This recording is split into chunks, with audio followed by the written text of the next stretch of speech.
One fateful night in a multi-million-dollar mansion, while his son is away, Daniel, a 32-year-old single father, confronts Victoria Hayes, the cold billionaire mother of his best friend.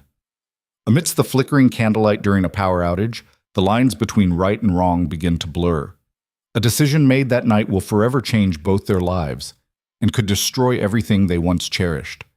Follow the story to the end. Like, and comment with the city you're watching from so I know how far this story has progressed. The water came through the ceiling at 3 in the morning. Daniel woke to the sound of dripping, then a wet slap across his face that sent him bolt upright in bed.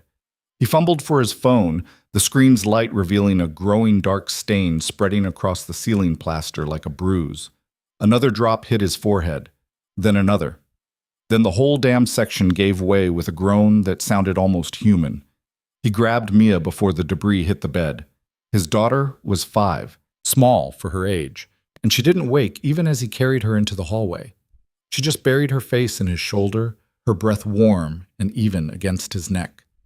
Daniel stood there in his boxers and a ratty Purdue t-shirt, watching water pour into his bedroom like someone had left a faucet running in the apartment above. Which, he supposed, someone probably had. The storm outside was biblical. Rain hammered the windows. Wind made the whole building creak. He set Mia down on his couch and went back for his phone, stepping carefully around the puddle spreading across the bedroom floor.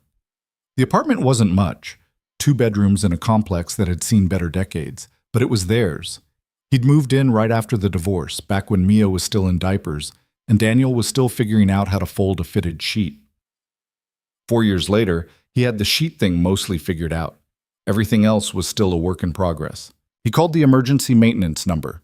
It rang 8 times before going to voicemail. "Great," he muttered. He tried the building manager next, same result. It was past 3 on a Tuesday morning during what the weather service was calling a significant storm event, which apparently meant everyone with the power to fix things had decided to let their phones die. The ceiling made another ominous sound. Daniel looked up just in time to see a chunk of drywall the size of a dinner plate drop into what used to be his bed. He stood there for a moment, water soaking into his socks, and tried to figure out what the hell he was supposed to do now.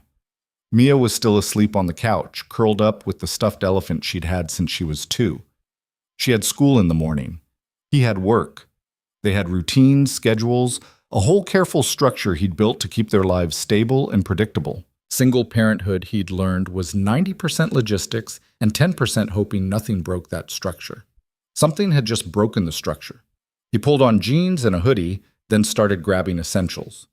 Mia's backpack, a change of clothes for both of them, his laptop bag. He moved on autopilot, his mind trying to calculate options. Hotels were expensive. His parents were 3 states away. His sister had 2 kids of her own in a house barely big enough for them. That left Tyler. Daniel hesitated with his phone in his hand, thumb hovering over the contact. Tyler Hayes had been his best friend since college. The kind of friend who'd helped him move furniture at midnight and hadn't asked questions when Daniel showed up at his door with a U-Haul and a toddler the day after his divorce was finalized. But Tyler also lived 40 minutes outside the city in a house that cost more than Daniel would make in a lifetime, and showing up unannounced at 3 in the morning felt like crossing some line he couldn't quite name. Another section of ceiling collapsed. He made the call. Tyler answered on the second ring, his voice thick with sleep. "Daniel, what's wrong?" "My ceiling caved in." Daniel kept his voice low so he wouldn't wake Mia. "Water damage from the storm. I tried maintenance, tried the building manager. Nobody's answering. I just need somewhere to crash for the night. I can get a hotel tomorrow, but don't be stupid. Come here." "Tyler, it's 3 in the morning. So, you want Mia sleeping in a hotel lobby while you wait for a room? Just come. I'll text you the gate code." "Oh, miss." Daniel felt something tight in his chest loosen a fraction. "I owe you." "You don't owe me anything. Drive safe. This storm's nasty." The line went dead. 30 seconds later, a text came through with a 6-digit code and the words, "Guest room is already made up. See you soon." Daniel looked at Mia, still dead to the world on the couch, then back at his bedroom where water was now pooling on the hardwood floor. The sensible part of his brain, the part that had gotten him through 4 years of single parenthood without completely falling apart, told him this was temporary. A few days, maybe a week tops, until the landlord got the ceiling fixed. He'd stay at Tyler's place, keep his head down, and everything would go back to normal. The other part of his brain, the part that remembered the last time he'd been to Tyler's house for a barbecue and met Tyler's mother for exactly 45 seconds, wasn't so sure. He shook off the thought, scooped up Mia, and headed for the door. The drive took 50 minutes in the storm. Daniel kept both hands on the wheel, his headlights cutting through sheets of rain that made the highway look like a river. Mia woke up somewhere around mile 20. "Where are we going?" Her voice was small and confused. "To Uncle Tyler's house. Remember his place? The big one with the pool?" "How come?" "Our ceiling broke. We'll stay with Tyler for a little bit until it's fixed." She considered this, then nodded and went back to sleep. 5 years old, and she'd already learned to roll with the punches. Daniel wasn't sure if that was a good thing or heartbreaking. Tyler's neighborhood was the kind of place that had a name. The estates at Meadowbrook, or something equally ridiculous. The houses sat back from the road behind iron gates and professionally landscaped yards. Daniel pulled up to the main entrance and punched in the code Tyler had sent. The gate swung open with the kind of smooth mechanical precision that probably cost more than Daniel's car. Tyler's house was at the end of a cul-de-sac, a sprawling modern thing with floor-to-ceiling windows and a 3-car garage. Every light on the first floor was on. Tyler stood in the open doorway, barefoot in sweatpants and a Henley, his hair sticking up like he'd been dragging his hands through it. "You look like hell," he said when Daniel got out of the car. "You should see my ceiling." Tyler grinned and grabbed one of the bags from the back seat while Daniel got Mia. She was awake again, blinking in the bright light spilling from the house. "Hey, kiddo," Tyler said softly. "Welcome back." Mia gave him a sleepy smile. "Hi, Uncle Tyler." Inside, the house was exactly as Daniel remembered. All clean lines and expensive furniture that looked uncomfortable but probably cost a fortune. The kind of place where you worried about leaving fingerprints on the walls. Tyler led them upstairs to a guest room that was bigger than Daniel's entire apartment, with its own bathroom and a king-size bed that looked like something from a hotel magazine. "You guys need anything?" Tyler asked. "Food, water? I can make coffee if you're not planning to sleep." "We're good, thanks, man. Really." Tyler clapped him on the shoulder. "Get some rest. We'll figure everything out in the morning." He left, closing the door behind him with a quiet click. Daniel laid Mia down on the bed and pulled the covers over her. She was already half asleep again, her fingers wrapped around her elephant's trunk. He stood there for a moment, looking down at her in the dim light from the hallway, and felt the weight of the last few hours catch up with him all at once. His ceiling was gone. His apartment was flooded. He was standing in a guest room that probably cost more to furnish than he made in 6 months, with no idea how long they'd be here or how he'd pay Tyler back for this. But Mia was safe. She was warm and dry and sleeping soundly. That was what mattered. Daniel kicked off his shoes and lay down on the other side of the bed, still in his jeans and hoodie. He closed his eyes and listened to the storm raging outside and tried not to think about what tomorrow would bring. Morning came too soon and too bright. Daniel woke to sunlight streaming through windows he hadn't bothered to cover, and Mia already up, standing at the glass door that led to a small balcony. She had her elephant tucked under one arm and was staring out at the backyard like she'd discovered a whole new planet. "Dad, they have a pool," she said without turning around. "And swings. Can I go outside?" Daniel sat up, his back protesting from sleeping in his clothes. "After breakfast. And we have to ask Tyler first." "Ask Tyler what?" Tyler's voice came from the doorway. He looked significantly more put together than he had at 3 in the morning. Showered, shaved, dressed in jeans and a button-down that probably cost more than Daniel's entire wardrobe. He had 2 mugs of coffee in his hands, and the kind of easy smile that had always made people like him without trying. "If Mia can use the pool," Daniel said, taking the offered coffee. It was hot and strong and exactly what he needed. "Sure, towels are in the cabana. Just keep an eye on her." "I always keep an eye on her." Tyler grinned. "I know, I'm just saying." He turned to Mia. "Hey kid, you hungry? We got pancakes downstairs." Mia's eyes went wide. "Pancakes?" "The real kind, with chocolate chips. Come on." She bolted for the door. Tyler followed at a more reasonable pace, and Daniel grabbed his phone to check the time. 7:45. He had a meeting at 9 that he absolutely could not miss, which meant he had about an hour to figure out how to get back to his apartment, assess the damage, contact his insurance company, and somehow make it to the office on time. His phone buzzed with a text from the building manager. Aware of water damage in Unit 2. B. Maintenance will assess today. Will update by EOD. So that was something. Not much, but something. He headed downstairs and found Tyler and Mia in the kitchen, a massive space with marble countertops and professional-grade appliances that looked like they'd never been used. Tyler was at the stove, flipping pancakes like he actually knew what he was doing.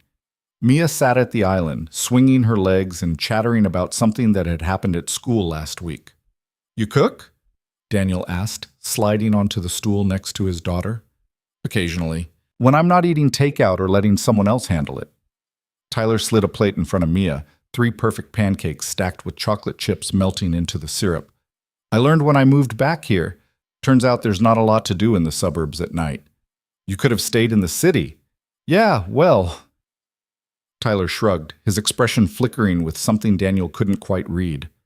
Mom needed help with some things. Made sense to be close. Daniel had met Victoria Hayes exactly once, at a 4th of July party Tyler had thrown the previous summer. She'd appeared for all of 15 minutes, exchanged polite pleasantries with a few guests, and then disappeared back into whatever part of the house she occupied. Daniel's main impression had been of someone elegant and distant, the kind of woman who looked like she'd never had a hair out of place in her life. Tyler had mentioned, in passing, that his father had died when he was in college, and that his mother had built her company from nothing in the years since. Beyond that, Daniel didn't know much. Tyler didn't talk about his family often, and Daniel had never pushed. "She still live here?" Daniel asked, accepting his own plate of pancakes. "Yeah, has her own wing. We mostly stay out of each other's way." Tyler said it casually, but there was an edge underneath that suggested the arrangement wasn't as simple as it sounded. Before Daniel could ask more, his phone buzzed. Work email. The meeting he'd been dreading was being pushed back to 2, which gave him some breathing room but also meant he'd be at the office until at least 5. He typed out a quick response, then realized he had no idea what he was supposed to do with Mia for the next 10 hours. "I can watch her," Tyler said, reading his expression. "I'm working from home today anyway. She can hang out by the pool, and I'll make sure she doesn't drown." "Tyler, you don't have to..." "Daniel, it's fine. You've got enough to deal with. Let me help." Daniel looked at his friend, then at Mia, who was demolishing her pancakes with the kind of single-minded focus only a 5-year-old could manage. He wanted to argue, wanted to say he could handle it himself, that he didn't need charity. But the truth was, he did need help, and Tyler was offering. "Okay," he said finally, "but I owe you, again. Keep a tab. I'll cash in someday." They finished breakfast, and Daniel headed upstairs to shower and change into the one clean shirt he'd managed to grab from his apartment. By the time he came back down, Mia was already in her swimsuit. Apparently, Tyler kept a stash of pool toys and kid-friendly supplies on hand for reasons Daniel didn't question, and bouncing with excitement. "Be good," Daniel told her, crouching down to her level. "Listen to Uncle Tyler. No running by the pool." "I know, Dad." He kissed the top of her head and stood. Tyler walked him to the door. "Seriously, thank you," Daniel said. "I don't know what I'd do without you." "Probably the same thing you always do. Figure it out." Tyler grinned. "Now get out of here before you're late." Daniel left, pulling out of the driveway and heading back toward the city. The storm from the night before had cleared, leaving the sky a bright, cloudless blue. Everything looked clean and washed, like the world had hit a reset button. He tried not to think about how temporary this all was, tried not to wonder what would happen when the novelty of staying at Tyler's place wore off and the reality of being displaced set in. Tried not to think about the woman who lived somewhere in that massive house, the one Tyler had described as needing help, but who Daniel had barely registered as a real person. He focused on the road, on the meeting ahead, on the 10,000 small logistics that made up his life, and told himself everything would be fine. The apartment looked worse in daylight. Daniel stopped by after his meeting, standing in the doorway of his bedroom and staring at the destruction. The ceiling had collapsed in 2 places, leaving jagged holes that exposed pipes and wiring. Water had soaked into the carpet, the walls, the furniture. Everything smelled like wet drywall and mildew. The bed was unsalvageable. The dresser looked warped. Even the photos on the nightstand, pictures of Mia, a few old shots from college, had water damage creeping up the frames. The maintenance guy, a tired-looking man in his 50s, stood next to him with a clipboard. "How long?" Daniel asked. "To fix all this?" "Couple weeks, minimum. We gotta let everything dry out before we can even start repairs, and that's assuming there's no mold." He scratched something on his clipboard. "Building's putting you up in a temporary unit while we work, but it won't be ready until Monday. That's 5 days from now." "Yeah, sorry. Best we can do." Daniel nodded slowly, his jaw tight. 5 days. He told Tyler it would be a night, maybe 2. 5 days was something else entirely. "Okay," he said, because there was nothing else to say. "Thanks for letting me know." He spent the next hour salvaging what he could, clothes that hadn't been soaked, Mia's toys, important documents. He packed it all into garbage bags and boxes, loading them into his car until the back seat looked like a refugee camp. His phone buzzed halfway through with a text from Tyler. "MIA is destroying me at Marco Polo. Send help." Despite everything, Daniel smiled. By the time he got back to Tyler's place, it was almost 6. The sun was starting to sink, casting long shadows across the manicured lawn. He found Mia and Tyler in the pool, both of them laughing and splashing like they'd known each other forever. Mia saw him first. "Dad, watch this." She proceeded to do what Daniel generously classified as a cannonball, sending a wave of water directly into Tyler's face. Tyler sputtered, wiping his eyes. "That's it. You're going down, kid. You have to catch me first." Daniel stood at the edge of the pool, watching them chase each other around the shallow end, and felt something complicated twist in his chest. Gratitude. Relief. And underneath it, a thread of guilt he couldn't quite shake. This wasn't his life. This house, this pool, this ease, it belonged to Tyler. Daniel was just borrowing it, temporarily. "They told me 2 weeks, he said when Tyler climbed out of the pool a few minutes later, dripping water onto the concrete. "Minimum." Tyler grabbed a towel and draped it over his shoulders. "So you'll be here 2 weeks. Big deal." Tyler. "Daniel, stop. You're staying. End of discussion." He glanced back at the pool where Mia was practicing her backstroke. "Besides, she's good for this place. Makes it feel less like a museum." "What about your mom?" Tyler's expression shifted, something guarded sliding into place. "What about her? Does she know we're staying? She knows I have guests. She won't care. You sure about that?" Tyler looked at him for a long moment, and Daniel saw something in his friend's face he couldn't quite name. "She keeps to herself. You probably won't even see her. And if you do, just be polite. She's not unfriendly, just private." Boo. It wasn't exactly reassuring, but Daniel nodded anyway. "Okay." They ate dinner on the back patio, burgers Tyler grilled and a salad that came from a bag, and Mia talked nonstop about her day. The pool, the swings, the big TV in the living room that had like 100 channels. She was happy. That was what mattered. After dinner, Daniel got her showered and into pajamas, then read her 2 chapters of the book they'd been working through. She was asleep before he finished the second one, her face peaceful and her elephant tucked under her chin. He kissed her forehead and turned off the light, pulling the door mostly closed behind him. He found Tyler in the living room, feet up on the coffee table, a beer in one hand and a basketball game on the TV. "She out?" Tyler asked. "Yeah." Daniel dropped onto the couch next to him. "Thanks again for today. I mean it. Stop thanking me. You'd do the same. I don't have a house with a pool." Tyler snorted. "Fair point." He took a sip of his beer, eyes on the screen. "You doing okay? I know this whole thing's got to be stressful." Daniel leaned back, letting his head rest against the cushion. "I'm fine, just trying to keep everything together, you know? Make sure Mia's okay, make sure work doesn't fall apart, make sure I don't lose my mind. You're allowed to not be fine, you know?" "Yeah, well, I don't really have that option." Tyler was quiet for a moment, and when he spoke again, his voice was softer. "You've been doing this alone for 4 years. Ever think about, I don't know, letting someone help? For real? Daniel turned his head to look at his friend. I let you help. I'm literally sitting in your house.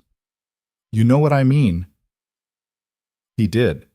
Tyler was talking about dating, about moving on from his ex-wife, about building a life that wasn't just him and Mia against the world.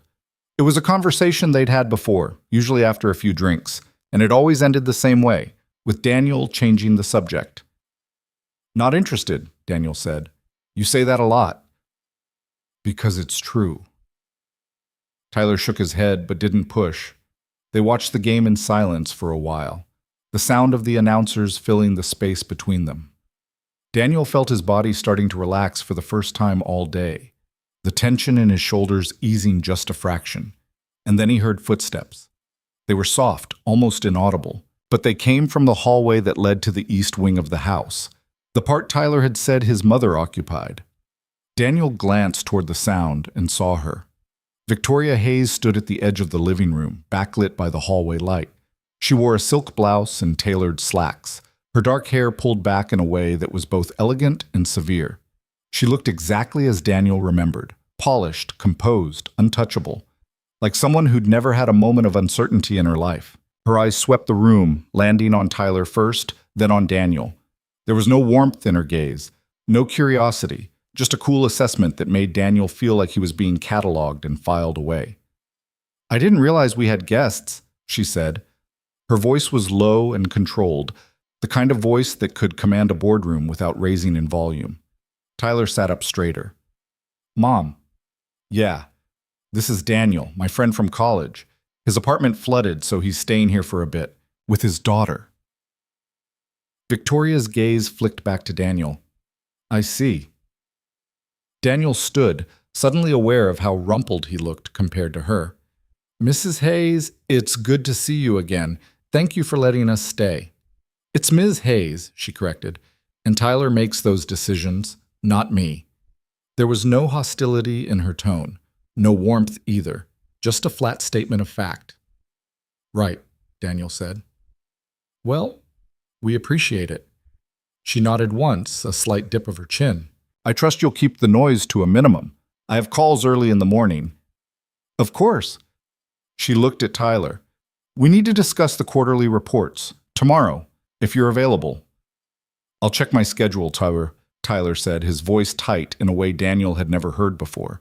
Victoria's expression didn't change. Do that. She turned and walked back down the hallway, her footsteps fading into silence. Tyler exhaled slowly and grabbed his beer. That went well. She seems intense. That's one word for it. Tyler drained the rest of his drink and set the bottle down harder than necessary. Don't worry about her. She's always like that. All business, all the time. Does she ever relax? Tyler laughed, but it wasn't a happy sound. If she does, I've never seen it. Daniel wanted to ask more, but the look on Tyler's face told him to let it go. So he did. They went back to watching the game, but the easy atmosphere from before was gone, replaced by something heavier. Later, when Daniel went upstairs to bed, he paused in the hallway outside the guest room. From somewhere deeper in the house, he heard the faint sound of a piano, slow, melancholy notes that drifted through the walls like a ghost. He listened for a moment, trying to place the melody, but it was nothing he recognized. Just music. Sad and beautiful, and completely alone. He went into the guest room, closed the door, and tried not to think about the woman playing it. The next 3 days passed in a strange, suspended rhythm. Daniel went to work, came home, spent time with Mia. Tyler was around more often than not, working from his home office or joining them for dinner. The house was big enough that they rarely felt cramped, and Mia had taken to the place like she'd always lived there. Victoria, true to Tyler's word, kept to herself. Daniel saw her exactly twice, once in the kitchen early in the morning when he came down to make coffee, and once in the hallway when she was heading out for what looked like a business meeting. Both times, they exchanged polite nods and nothing more. She was a ghost in her own house, present but untouchable. On the fourth day, Tyler left. Emergency trip, he explained. throwing clothes into a suitcase with the kind of careless efficiency that suggested he did this often. Client in Chicago is losing their mind over a contract. I'll be back in 3 days, 4 tops. Daniel stood in the doorway of Tyler's bedroom, arms crossed. You sure it's okay for us to stay while you're gone? Why wouldn't it be? Because it's your house, and you're the one who invited us. Tyler zipped the suitcase and looked at him. Daniel, it's fine. Stay. My mom won't care. She probably won't even notice. What if she does? Then be polite and stay out of her way. You're good at that. Tyler clapped him on the shoulder. Seriously, don't overthink this. I'll be back before you know it. He left an hour later, his car disappearing down the driveway in the mid-morning light. Daniel stood at the window and watched him go, a knot of unease tightening in his stomach. It was just him, Mia, and Victoria now. The house felt different without Tyler in it. Bigger, quieter, like all the empty space had suddenly become noticeable. Daniel told himself it didn't matter. He'd keep to the guest room, and the common areas Tyler had said were fine to use. He'd stay out of Victoria's way. 3 days, maybe 4, and Tyler would be back. Everything would go back to normal. That night he made dinner for himself and Mia, pasta with jarred sauce, nothing fancy. They ate in the kitchen, and afterward Mia wanted to watch a movie. Daniel set her up in the living room with a blanket and her elephant, and she was asleep halfway through. He carried her upstairs and tucked her in, then came back down to clean up the kitchen. He was loading the dishwasher when he heard footsteps behind him. He turned. Victoria stood in the doorway, still dressed for work but with her hair down now, falling in dark waves past her shoulders. She looked at the dishes in the sink, then at Daniel. You don't have to do that, she said. We have someone who comes in to clean. I don't mind, Daniel said. It's the least I can do. She studied him for a moment, her expression unreadable. Tyler mentioned you're a single father. Yeah, have been for 4 years. That must be difficult. It has its moments. She nodded slowly, and for the first time since he'd met her, Daniel saw something crack in her composure. Just a flicker, gone almost as soon as it appeared. Exhaustion, maybe. Or loneliness. Your daughter, Victoria said. Mia, she seems happy. She is, mostly. You're doing well, then. It wasn't a question, but Daniel answered anyway. I try. Victoria's gaze lingered on him, and Daniel felt something shift in the air between them. Not attraction, not yet, just awareness. The kind that came from two people recognizing something in each other they didn't have words for. Well, she said finally. Good night, Mr. Cross. Daniel, he said. Just Daniel. The corner of her mouth twitched, almost a smile. Good night, Daniel. She turned and walked away, her footsteps fading into the silence of the house. Daniel stood there for a long time, staring at the empty doorway and wondered what the hell had just happened. The next morning, Daniel woke to the smell of coffee. Not the burnt, bitter smell from the cheap drip machine in his apartment, but something richer. Something that actually smelled like coffee was supposed to smell. He lay there for a moment, staring at the ceiling, trying to remember where he was. Then it came back in pieces. The flooded apartment, Tyler's house, Tyler leaving for Chicago. Victoria. He sat up and checked his phone. 6:15. Mia was still asleep beside him, her elephant tucked under one arm and her hair spread across the pillow in a dark tangle. She looked peaceful, safe. He took a moment to just watch her, the way he did most mornings, and felt the familiar weight settle in his chest. Love mixed with responsibility, mixed with the constant low-grade fear that he was screwing this up somehow. He slipped out of bed and pulled on sweatpants and a t-shirt, then headed downstairs. The kitchen was empty, but a fresh pot of coffee sat on the counter, still steaming. Daniel poured himself a cup and took a sip.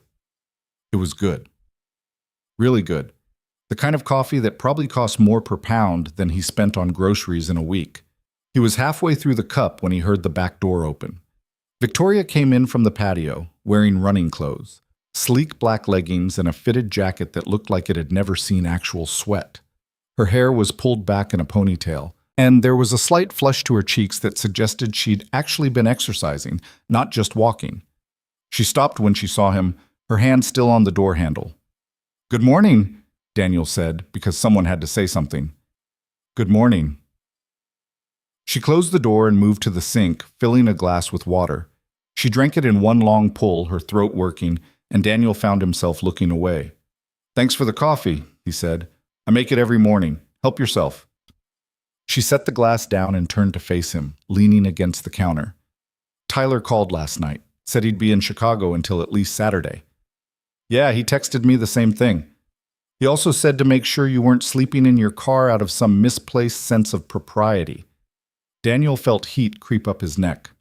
I wasn't planning on it. Good.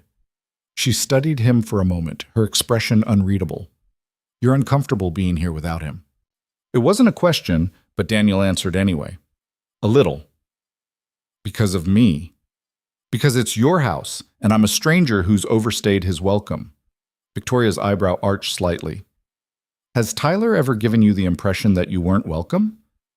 No, but then you're not overstaying anything. She pushed off from the counter and crossed to the coffee pot, refilling the cup she must have had earlier. Tyler doesn't bring people here often. The fact that he did means he trusts you. That's enough for me.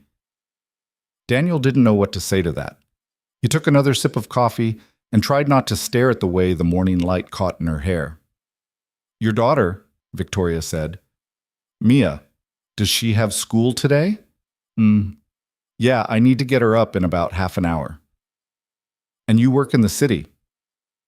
IT consultant. I've got a meeting at 9, but I can push it if I need to. Victoria nodded slowly. I have a conference call at 8. After that, I'm free until noon. If you'd like, I can take Mia to school. It would save you the drive. Daniel blinked. You don't have to do that. I know I don't have to. I'm offering. Why? The question came out sharper than he'd intended, and Victoria's expression shifted. Not offended, just considering, like she was trying to figure out how to answer a question she hadn't expected. Because you're trying to hold everything together by yourself, she said finally, and I know what that looks like. There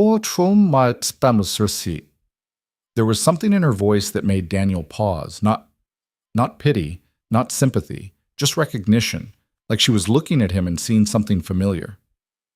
Okay, he said. Thank you. She goes to Lincoln Elementary, starts at 8:30. I know where it is. Of course she did. Daniel finished his coffee and rinsed the cup, setting it in the sink. When he turned back, Victoria was still watching him. Can I ask you something? He said. You can ask. Why are you being nice to me?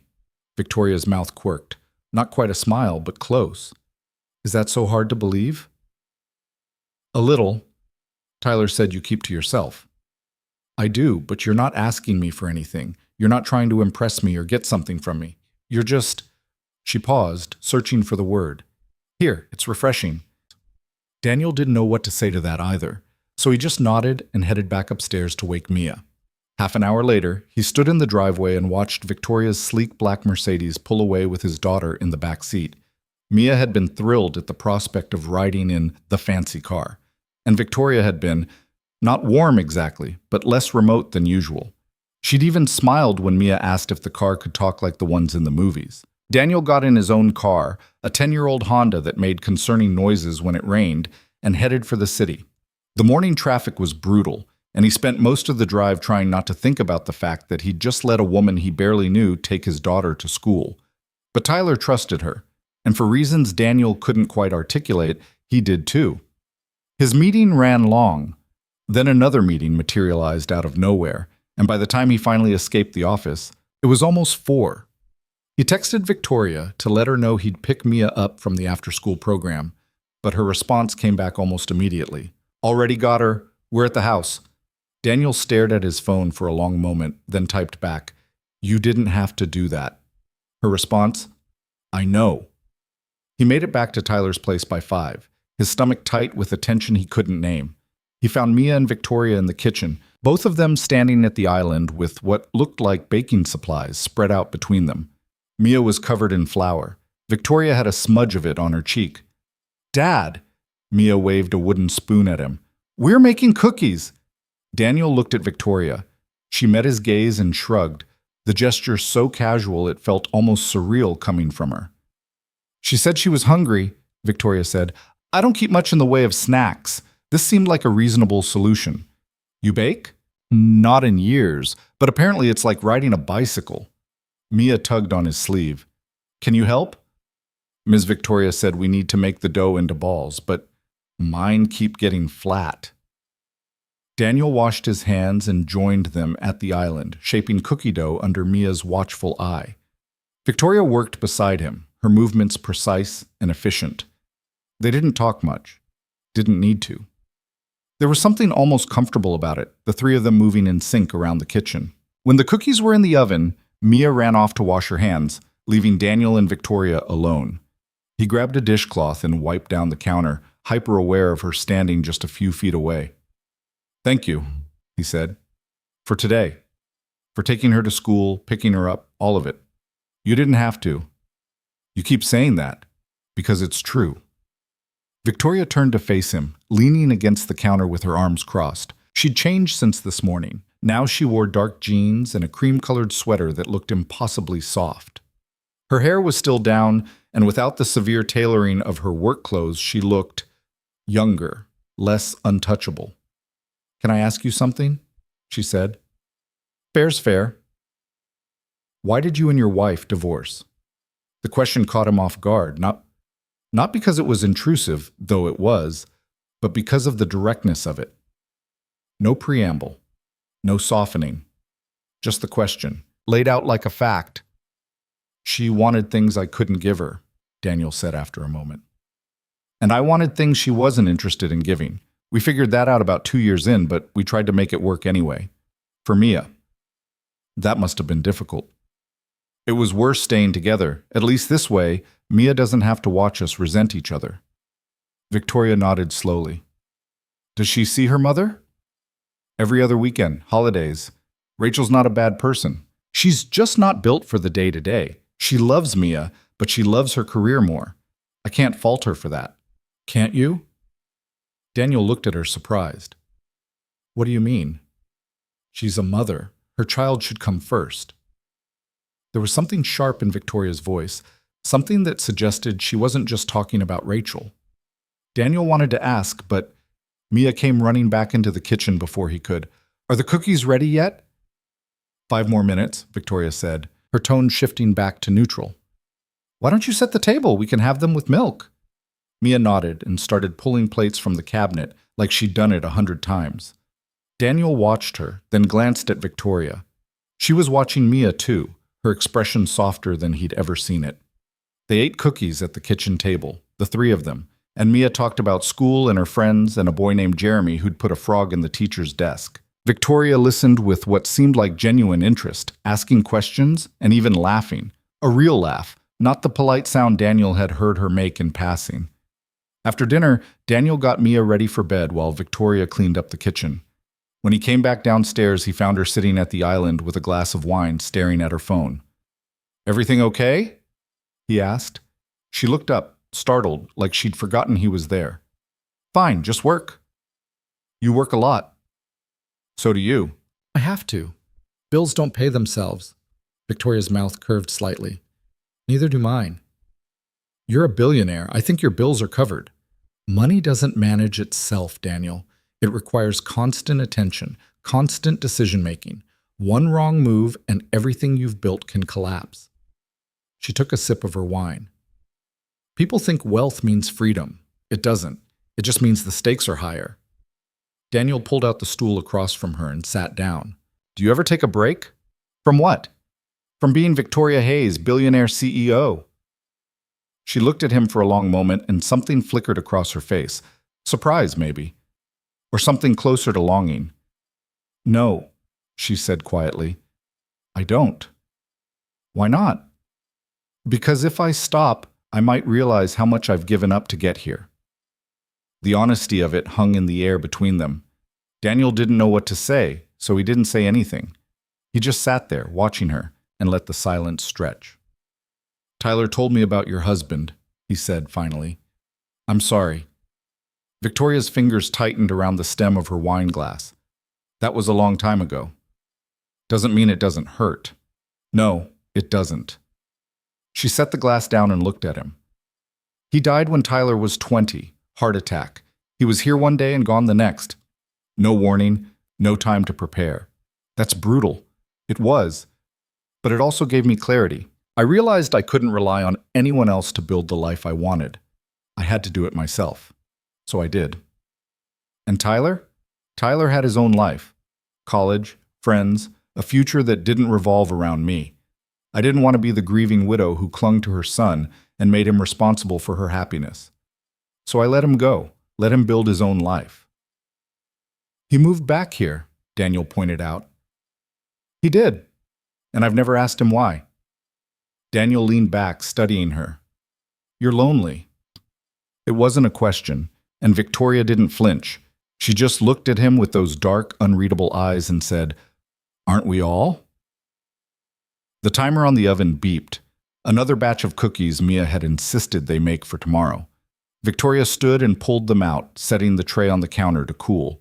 Daniel watched her move through the kitchen, efficient and controlled, and wondered what it would take to crack that composure all the way open. Thank you, she said without turning around, for being honest with me. Most people aren't. Why would I lie? Because I'm rich. Because I'm Tyler's mother. Because people lie to me all the time and they think I don't notice. I noticed you notice everything. Victoria turned, and for the first time since he'd met her, she smiled. A real smile. Small and fleeting, but real. Good night, Daniel. Good night. He went upstairs and lay in bed, staring at the ceiling and trying to figure out what the hell was happening. He'd come here to wait out a flooded apartment. He wasn't supposed to be having late-night conversations with a woman who looked at him like she was trying to solve a puzzle she couldn't quite figure out. But he was. And the worst part was, he didn't want to stop. The next day followed a similar pattern. Victoria took Mia to school. Daniel went to work. Victoria picked Mia up. By the time Daniel got home, the two of them were doing homework at the kitchen table, Mia's math worksheet spread out between them, and Victoria explaining fractions with the kind of patience Daniel would have bet money she didn't possess. She's smart, Victoria said later, after Mia had gone to bed. They were in the living room this time, Victoria with her wine and Daniel with a beer Tyler had left in the fridge. You're doing a good job with her. I'm doing my best. That's all I can do. Most people don't even manage that. Daniel glanced at her. You're thinking about Tyler. Victoria's expression didn't change. I'm thinking about a lot of things.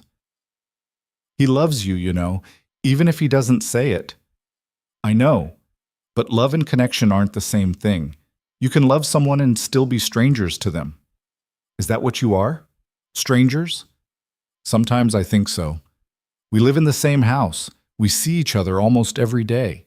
But I don't know what he thinks about when he's alone. I don't know what he wants from his life.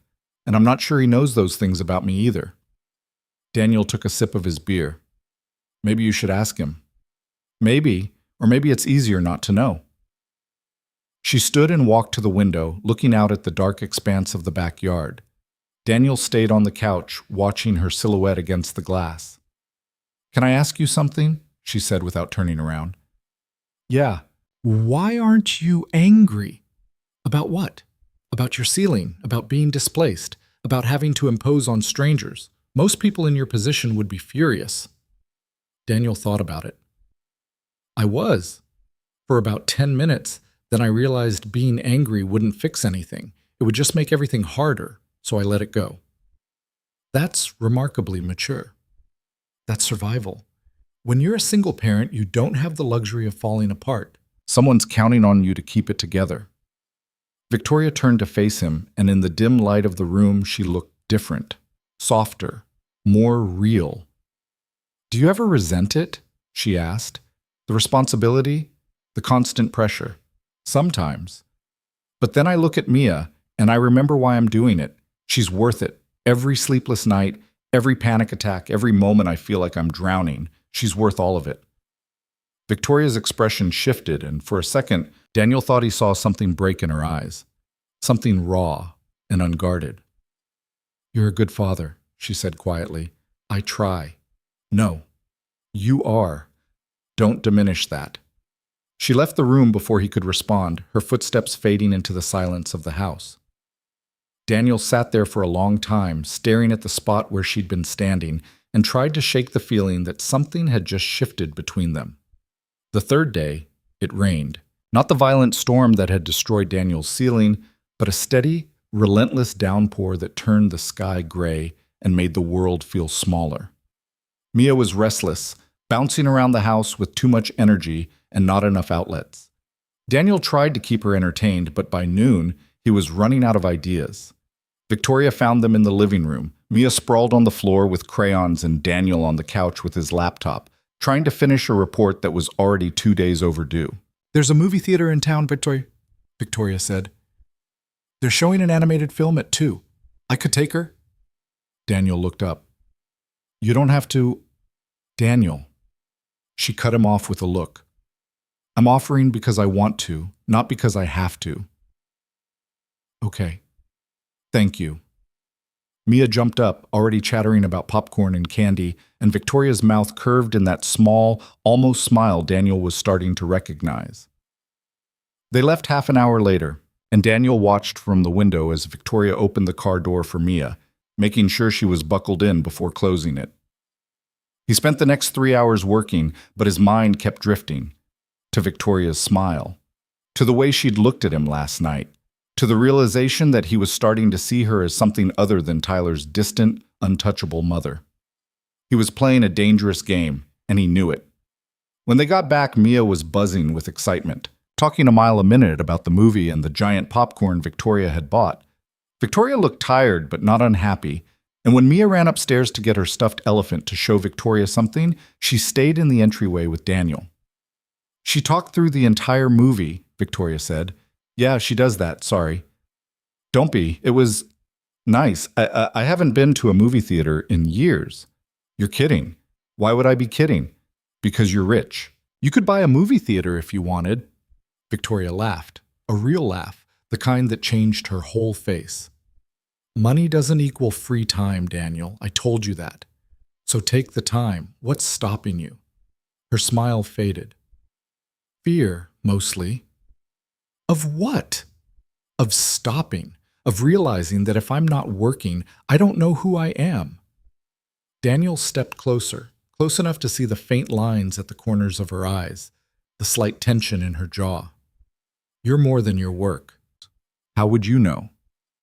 "Because I've been watching you with Mia, and the woman who took her to a movie and bought giant popcorn isn't the same woman who runs a billion-dollar company. She's someone else, someone real." Victoria's breath caught, and for a moment Daniel thought she might cry. But she didn't. She just looked at him with those dark, unreadable eyes and said, "You see too much. Maybe you hide too much." Mia's footsteps thundered down the stairs, breaking the moment. Victoria stepped back, her composure sliding back into place like armor. But Daniel saw the crack underneath, and he knew she'd seen him see it. That night, after Mia was asleep, Daniel found Victoria in the kitchen again. She was at the island with her laptop, her face lit by the screen's glow. He poured himself a glass of water and stood on the other side of the counter. "Working late?" he asked. "Always." She closed the laptop and looked at him. "Can't sleep?" "Not yet. Too much on my mind." "Anything I can help with?" Daniel hesitated, then decided to just say it. "Tyler comes back tomorrow." "I know." "Things will go back to normal." Victoria's expression didn't change. "Will they? Won't they?" She stood and walked around the island, stopping just a few feet away from him, close enough that he could smell her perfume, something subtle and expensive that made him think of dark rooms and quiet secrets. "Normal is relative, Daniel. What's normal for you might be chaos for someone else. What's normal for me might be loneliness for you." "What's normal for you?" "Control, distance, knowing exactly what role I'm supposed to play and playing it perfectly." "And now?" "Now I'm not sure anymore." The air between them felt charged, like the moment before lightning strikes. Daniel could feel his heart pounding in his chest, could see the slight rise and fall of Victoria's breathing. He should step back, should say goodnight and walk away. Should remember that this was Tyler's mother, that he was a guest in this house, that crossing this line would complicate everything. But he didn't move, and neither did she. "You scare me," Victoria said quietly. "Why?" Because you make me want things I thought I'd given up on. Things that don't fit into the life I've built. What kind of things? She looked at him for a long moment, and Daniel saw everything she wasn't saying written in her eyes. Want. Fear. Loneliness. Hope. Connection? She said finally. The real kind. Not the transactional relationships I have with everyone else. Not the polite distance I keep with my own son. Something. Honest. I can give you that, Daniel said, his voice rough. I know. That's what scares me. She reached out and touched his hand, just the lightest brush of her fingers against his. It lasted maybe 2 seconds, but Daniel felt it like an electric shock. Then she pulled back and walked away, leaving him standing alone in the kitchen with his heart racing and his mind spinning. He went upstairs and lay in bed next to Mia, staring at the ceiling and trying to convince himself he'd imagined the whole thing. But he could still feel the ghost of Victoria's touch on his skin, could still see the look in her eyes. Tyler was coming back tomorrow. Everything would go back to normal. Except Daniel was starting to realize that nothing about this had ever been normal. And he had no idea what happened next. Tyler's flight got delayed. The text came through at 7 in the morning, just as Daniel was making coffee. Stuck in Chicago. Another 2 days. Something about weather. Sorry, man. Daniel stared at the message, his thumb hovering over the keyboard. He should have felt relieved. 2 more days in a comfortable house instead of his water-damaged apartment. But all he felt was a tight knot in his stomach that had nothing to do with gratitude and everything to do with the woman sleeping somewhere in the east wing of this house. He typed back, "No problem. Stay safe." Then he set his phone down and tried to ignore the fact that his hands were shaking slightly. Victoria came into the kitchen 15 minutes later, already dressed for a run in those same sleek black leggings and a different jacket. Her hair was pulled back, and she looked like she hadn't slept well. There were faint shadows under her eyes that makeup hadn't quite covered. "Morning," Daniel said. She poured herself water from the tap and drank half of it before responding. "Morning." Tyler's stuck in Chicago, weather delay. Victoria set the glass down carefully. "I know. He texted me at 6. "Oh." They stood there in the kitchen, the silence stretching between them like something physical. Daniel could feel the weight of last night hanging in the air, that moment when she'd touched his hand, when she'd admitted she was scared, when everything had almost tipped over into something neither of them could take back. "About last night," Victoria started, but Daniel cut her off. "Don't." She looked at him, surprised. "Don't what?" "Don't apologize. Don't tell me you didn't mean it. Don't pretend it didn't happen." He met her gaze and held it. "I'm tired of people pretending." Victoria's expression shifted, something raw flashing across her face before she locked it down. "What do you want me to say?" "The truth, whatever it is." "The truth is, I don't know what I'm doing." Her voice was quiet but steady. "I don't know why I said those things to you. I don't know why I can't stop thinking about you.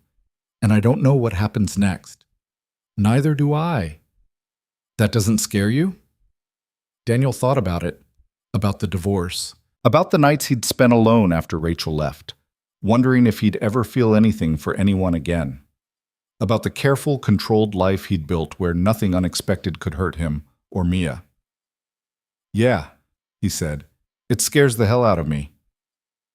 Victoria's mouth curved slightly, not quite a smile. "At least you're honest." "I don't know how to be anything else." She looked at him for a long moment, and Daniel saw her weighing something, deciding something. Then she picked up her glass and drained the rest of the water. "I'm going for a run," she said. "I'll take Mia to school when I get back." "You don't have to keep doing that." "I know, but I want to." She left through the back door, and Daniel watched her disappear into the morning gray. He stood there with his coffee, trying to figure out what the hell he was supposed to do with any of this. The answer, apparently, was nothing. He got Mia up and fed, helped her pack her backpack, and tried to act like everything was normal. Victoria came back from her run exactly on time, showered and changed in less than 20 minutes, and drove Mia to school without a single word about the conversation they'd had. Daniel went to work, sat through meetings, answered emails, did all the things he was supposed to do, but his mind was somewhere else entirely. He got home at 6 to find Victoria and Mia in the backyard. Mia was on the swings, pumping her legs and shrieking with laughter every time she went higher. Victoria stood nearby, watching with an expression Daniel had never seen on her face before. Something soft, almost wistful. "She's fearless," Victoria said when Daniel walked over. "She wanted to see how high she could go. I told her to be careful, but she just laughed." "Yeah, that sounds like Mia." They stood side by side, watching his daughter swing higher and higher, and Daniel felt the knot in his stomach loosen slightly. This was good. This was safe. Two adults watching a child play. Nothing complicated about it. Then Victoria spoke again, her voice so quiet he almost missed it. "I was pregnant once, after my husband died." Daniel's breath caught. He turned to look at her, but she was still watching Mia, her expression carefully neutral. "I didn't know what to do," she continued. "Tyler was already grown. I was building the company. A baby didn't fit into any of my plans, so She stopped, her jaw tightening. "I made a choice, the practical choice. Victoria, I'm not asking for sympathy. I'm just telling you so you understand why I've been spending so much time with Mia, why I offered to take her to school and pick her up, why I bought giant popcorn at the movies." She finally looked at him, and her eyes were bright with something that might have been tears. "I'm trying to figure out what I gave up, and watching her helps me do that." Daniel didn't know what to say. Every response that came to mind felt inadequate, so he just reached out and took her hand, threading his fingers through hers, and held on. Victoria's breath hitched. She squeezed his hand once, hard, then let go and walked back toward the house without another word. Daniel stood there in the fading light, watching Mia swing and trying to process what Victoria had just told him. The weight of it, the trust it had taken to say it out loud. He was in so far over his head he couldn't even see the surface anymore. That night, after Mia was asleep, Daniel went looking for Victoria. He found her in a room he hadn't seen before, a study off the main hallway, lined with bookshelves and dominated by a massive desk. She sat in a leather chair with a glass of wine, staring at nothing. "Can I come in?" he asked from the doorway. She looked up, and for a second he thought she might say no. Then she gestured to the chair across from her desk. Daniel sat down and looked around. The room was elegant but impersonal, like a hotel lobby. No photos, no personal touches, just books and expensive furniture and a view of the dark backyard. "This is where you work," he said. "Sometimes. Mostly I just come here to think." "About what?" "Everything, nothing, whether any of this matters." Daniel leaned forward, resting his elbows on his knees. "It matters." "Does it? I built a company worth billions. I employ thousands of people. I've made more money than I could spend in 10 lifetimes. And for what? So I can sit alone in this room every night and wonder what it was all for?" "You have Tyler." "Do I?" Victoria's laugh was bitter. "He lives here, but he doesn't need me. He hasn't needed me since he was 18, and I can't blame him for that. I made sure of it. I pushed him toward independence because I thought that's what a good mother did. Turns out all I did was push him away. It's not too late to fix that, isn't it? How do I suddenly become the warm, nurturing mother I never was? How do I undo 30 years of distance?" Daniel sat back, studying her. "You start by being honest, by telling him what you just told me. He won't understand. He might surprise you." Victoria took a sip of her wine, her gaze distant. "When my husband died, I promised myself I wouldn't fall apart. I had a son to raise and a business to build. I didn't have time for grief, so I buried it, buried everything, and now I don't know how to unbury it. Maybe you don't have to do it alone." She looked at him then, really looked at him, and Daniel saw everything she was trying to hide. The loneliness, the regret, the desperate need for someone to see her as something other than a success story. "Why are you being so kind to me?" she asked. "Because you're being kind to my daughter. Because you're honest even when it hurts. Because I know what it's like to feel alone in a crowded room." He paused. "And because I like you. You shouldn't. Probably not. But I do anyway." Victoria set her wine glass down and stood, walking to the window. Daniel waited, letting the silence stretch. When she spoke again, her voice was barely above a whisper. I haven't felt this way in 20 years. Like someone actually sees me. Not the CEO, not Tyler's mother, not the widow who turned tragedy into triumph. Just me. I see you, Daniel said quietly. I know, that's the problem. She turned to face him, and in the dim light of the study, she looked younger, vulnerable, like if he said the wrong thing, she might shatter. What are we doing, Daniel? I don't know. We should stop before this becomes something we can't take back. Yeah, we should. Neither of them moved. Victoria crossed the room slowly, stopping just in front of his chair. Daniel stood, and suddenly they were inches apart, close enough that he could feel the heat of her body, could see the rapid rise and fall of her breathing. Tell me to walk away, she said. I can't. Why not? Because I don't want you to. Her hand came up to his chest, resting over his heart. He could feel it pounding against her palm, could see his own want reflected in her eyes. This is a mistake, she whispered. Probably. Tyler will never forgive us. I know. We'll ruin everything. I know. She leaned in, her lips so close to his that he could taste her breath.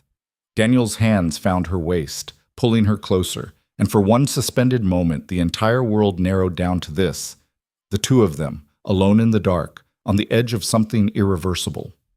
Then Mia's voice cut through the silence. Dad?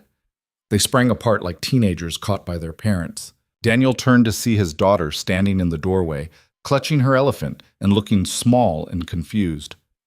Hey, sweetheart. He crossed to her quickly, crouching down to her level. What's wrong? Bad dream? I woke up and you weren't there. I'm sorry. I was just talking to Ms. Victoria. Want me to tuck you back in? Mia nodded, and Daniel picked her up. She wrapped her arms around his neck and buried her face in his shoulder. Over her head, he looked at Victoria. She stood frozen by the desk, her expression unreadable. Good night, Daniel said quietly. Victoria just nodded. He carried Mia upstairs and got her settled, lying beside her until her breathing evened out, and she drifted back to sleep. Then he lay there in the dark, staring at the ceiling, and tried to figure out what the hell had just almost happened. He'd almost kissed her, Tyler's mother, in Tyler's house, with his daughter sleeping upstairs. What the hell was wrong with him? But even as he thought it, he could still feel the ghost of Victoria's hand on his chest, could still see the look in her eyes, could still remember the way she'd leaned in like she wanted it just as much as he did. This was bad. This was so, so bad.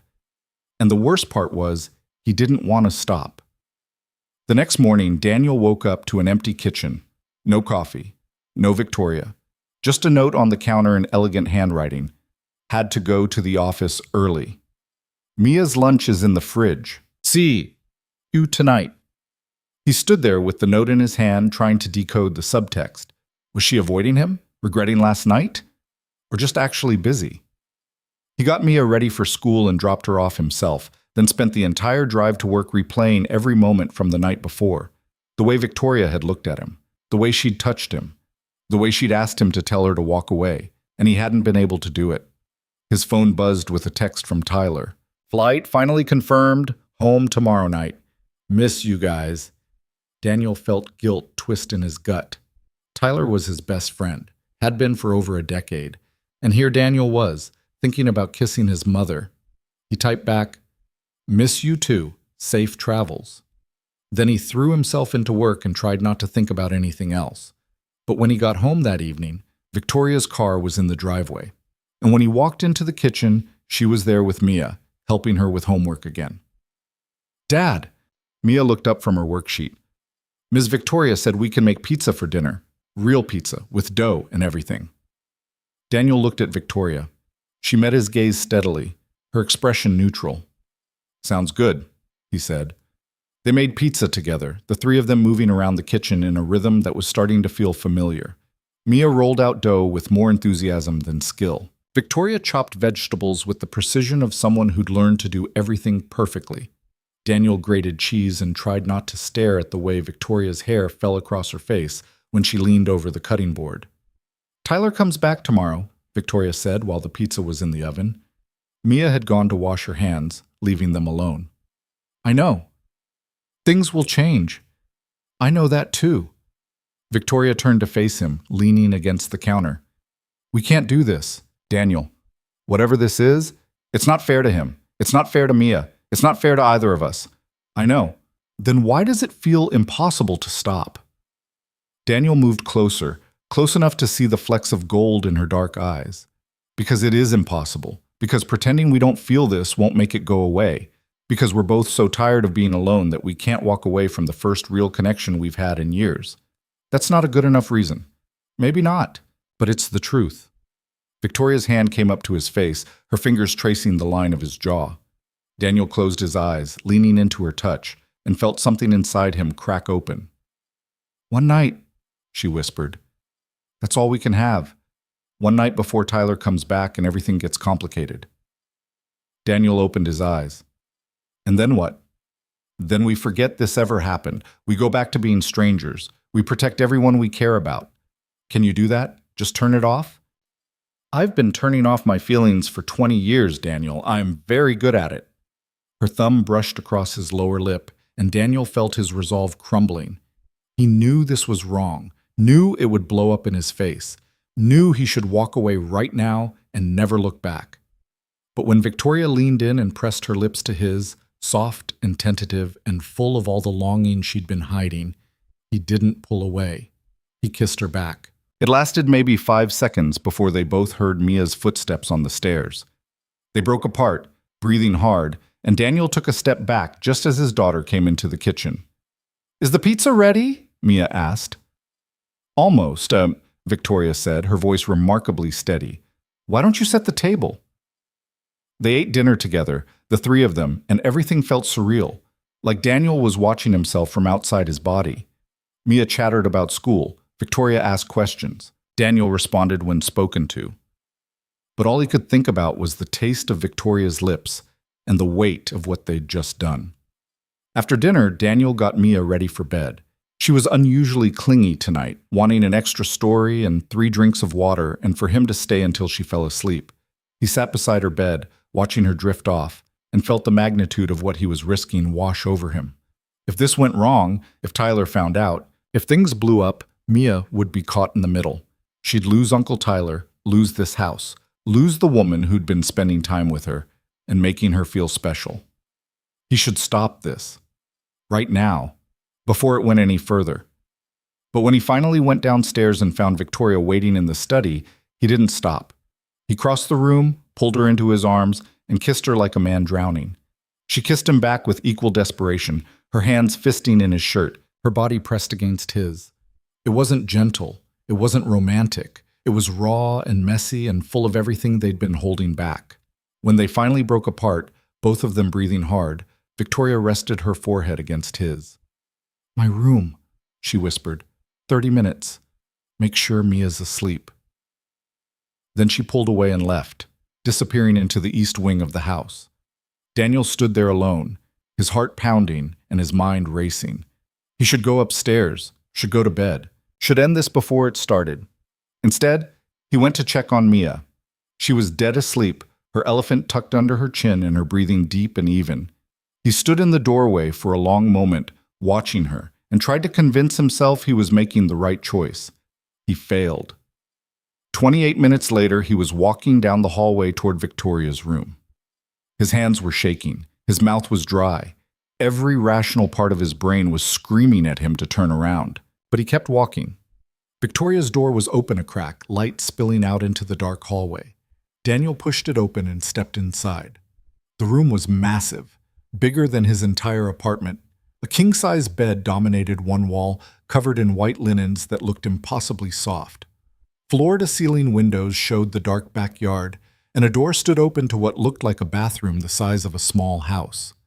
Victoria stood by the window, still fully dressed, her arms wrapped around herself. She didn't turn when he came in. Tell me this is a mistake, she said quietly. Daniel crossed the room and stood behind her, close enough to feel the tension radiating off her body. It probably is. Tell me we should stop. We should. Tell me you don't want this. I can't, because I do. She turned then, and the look in her eyes stole the breath from his lungs. Want, fear, need. Everything she'd been hiding, laid bare. "I haven't been with anyone since my husband died," she whispered. "I don't know if I remember how to do this. We'll figure it out together. And tomorrow? Tomorrow, we deal with tomorrow." Victoria reached up and touched his face, her fingers trembling slightly. "I'm scared." "So am I." "Of what?" "Of wanting this too much. Of not being able to walk away when I have to." She leaned in and kissed him, and this time it was slow, deliberate, like she was memorizing the feel of him. Daniel pulled her closer, his hand sliding into her hair, and let himself fall. They moved to the bed, shedding clothes between kisses, and Daniel tried to memorize every detail. The way she looked in the lamplight, the sound of her breathing, the feel of her skin against his. "Are you sure?" he asked when they were both bare, when there was no going back. Victoria looked at him with those dark, bottomless eyes and said, "No, but I'm doing it anyway." And then there were no more words, just the two of them, finally crossing the line they'd been dancing around for days. It was messy and uncertain, and nothing like the polished fantasy Daniel might have imagined. They fumbled. They laughed nervously. They figured it out together. But underneath the awkwardness was something real, something that felt like connection in a way Daniel hadn't experienced in years. Like for this one moment, neither of them was alone. Afterward, they lay tangled in the sheets, Victoria's head on his chest and his fingers trailing through her hair.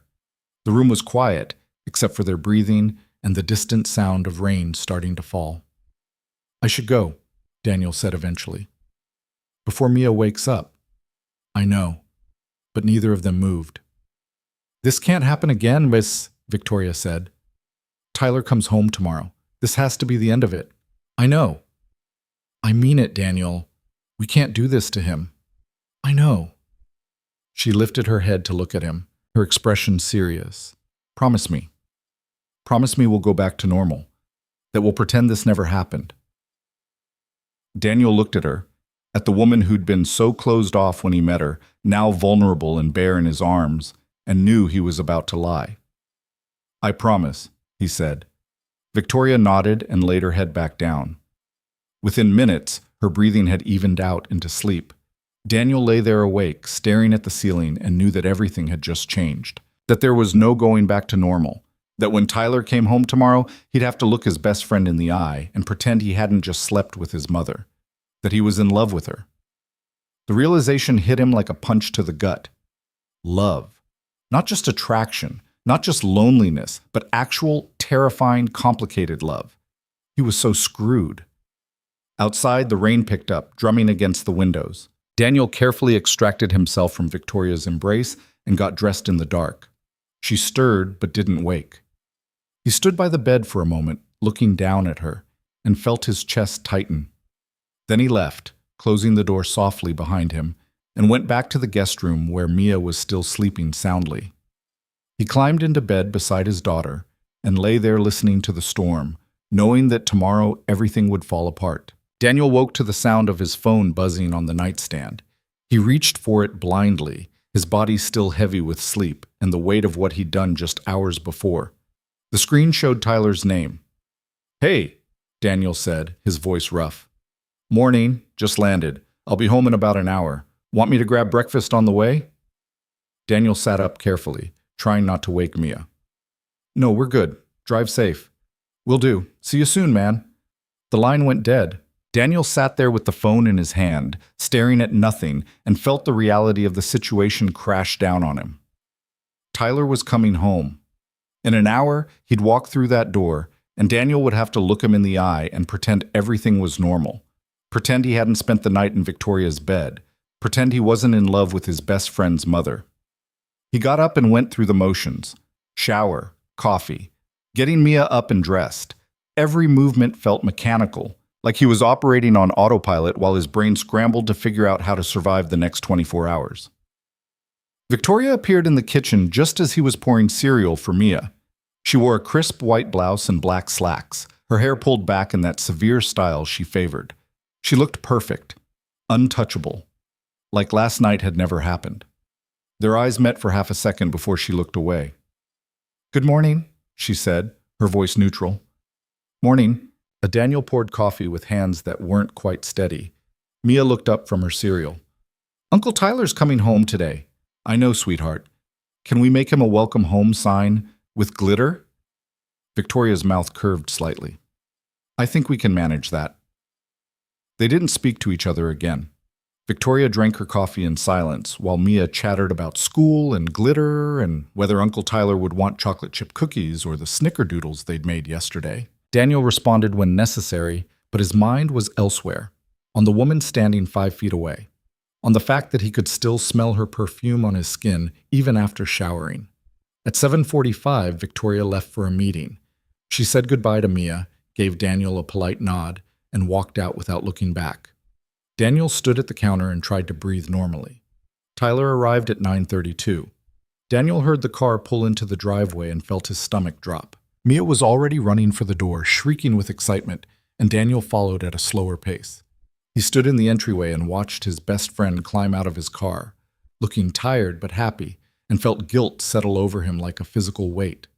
"Uncle Tyler!" Mia launched herself at him, and Tyler caught her easily, spinning her around. "Hey, kiddo, did you miss me?" "So much. We made cookies and pizza and Ms. Victoria took me to the movies and we saw the one with the talking animals. And there was giant popcorn." Tyler grinned and looked over Mia's head at Daniel. "Sounds like you guys had a good time." "Yeah," Daniel said, forcing a smile. "It was good." Tyler set Mia down and pulled Daniel into a quick hug. "Thanks for holding down the fort, man. I owe you." "You don't owe me anything." "Sure I do. I'll take you out for drinks when things settle down. Catch up properly."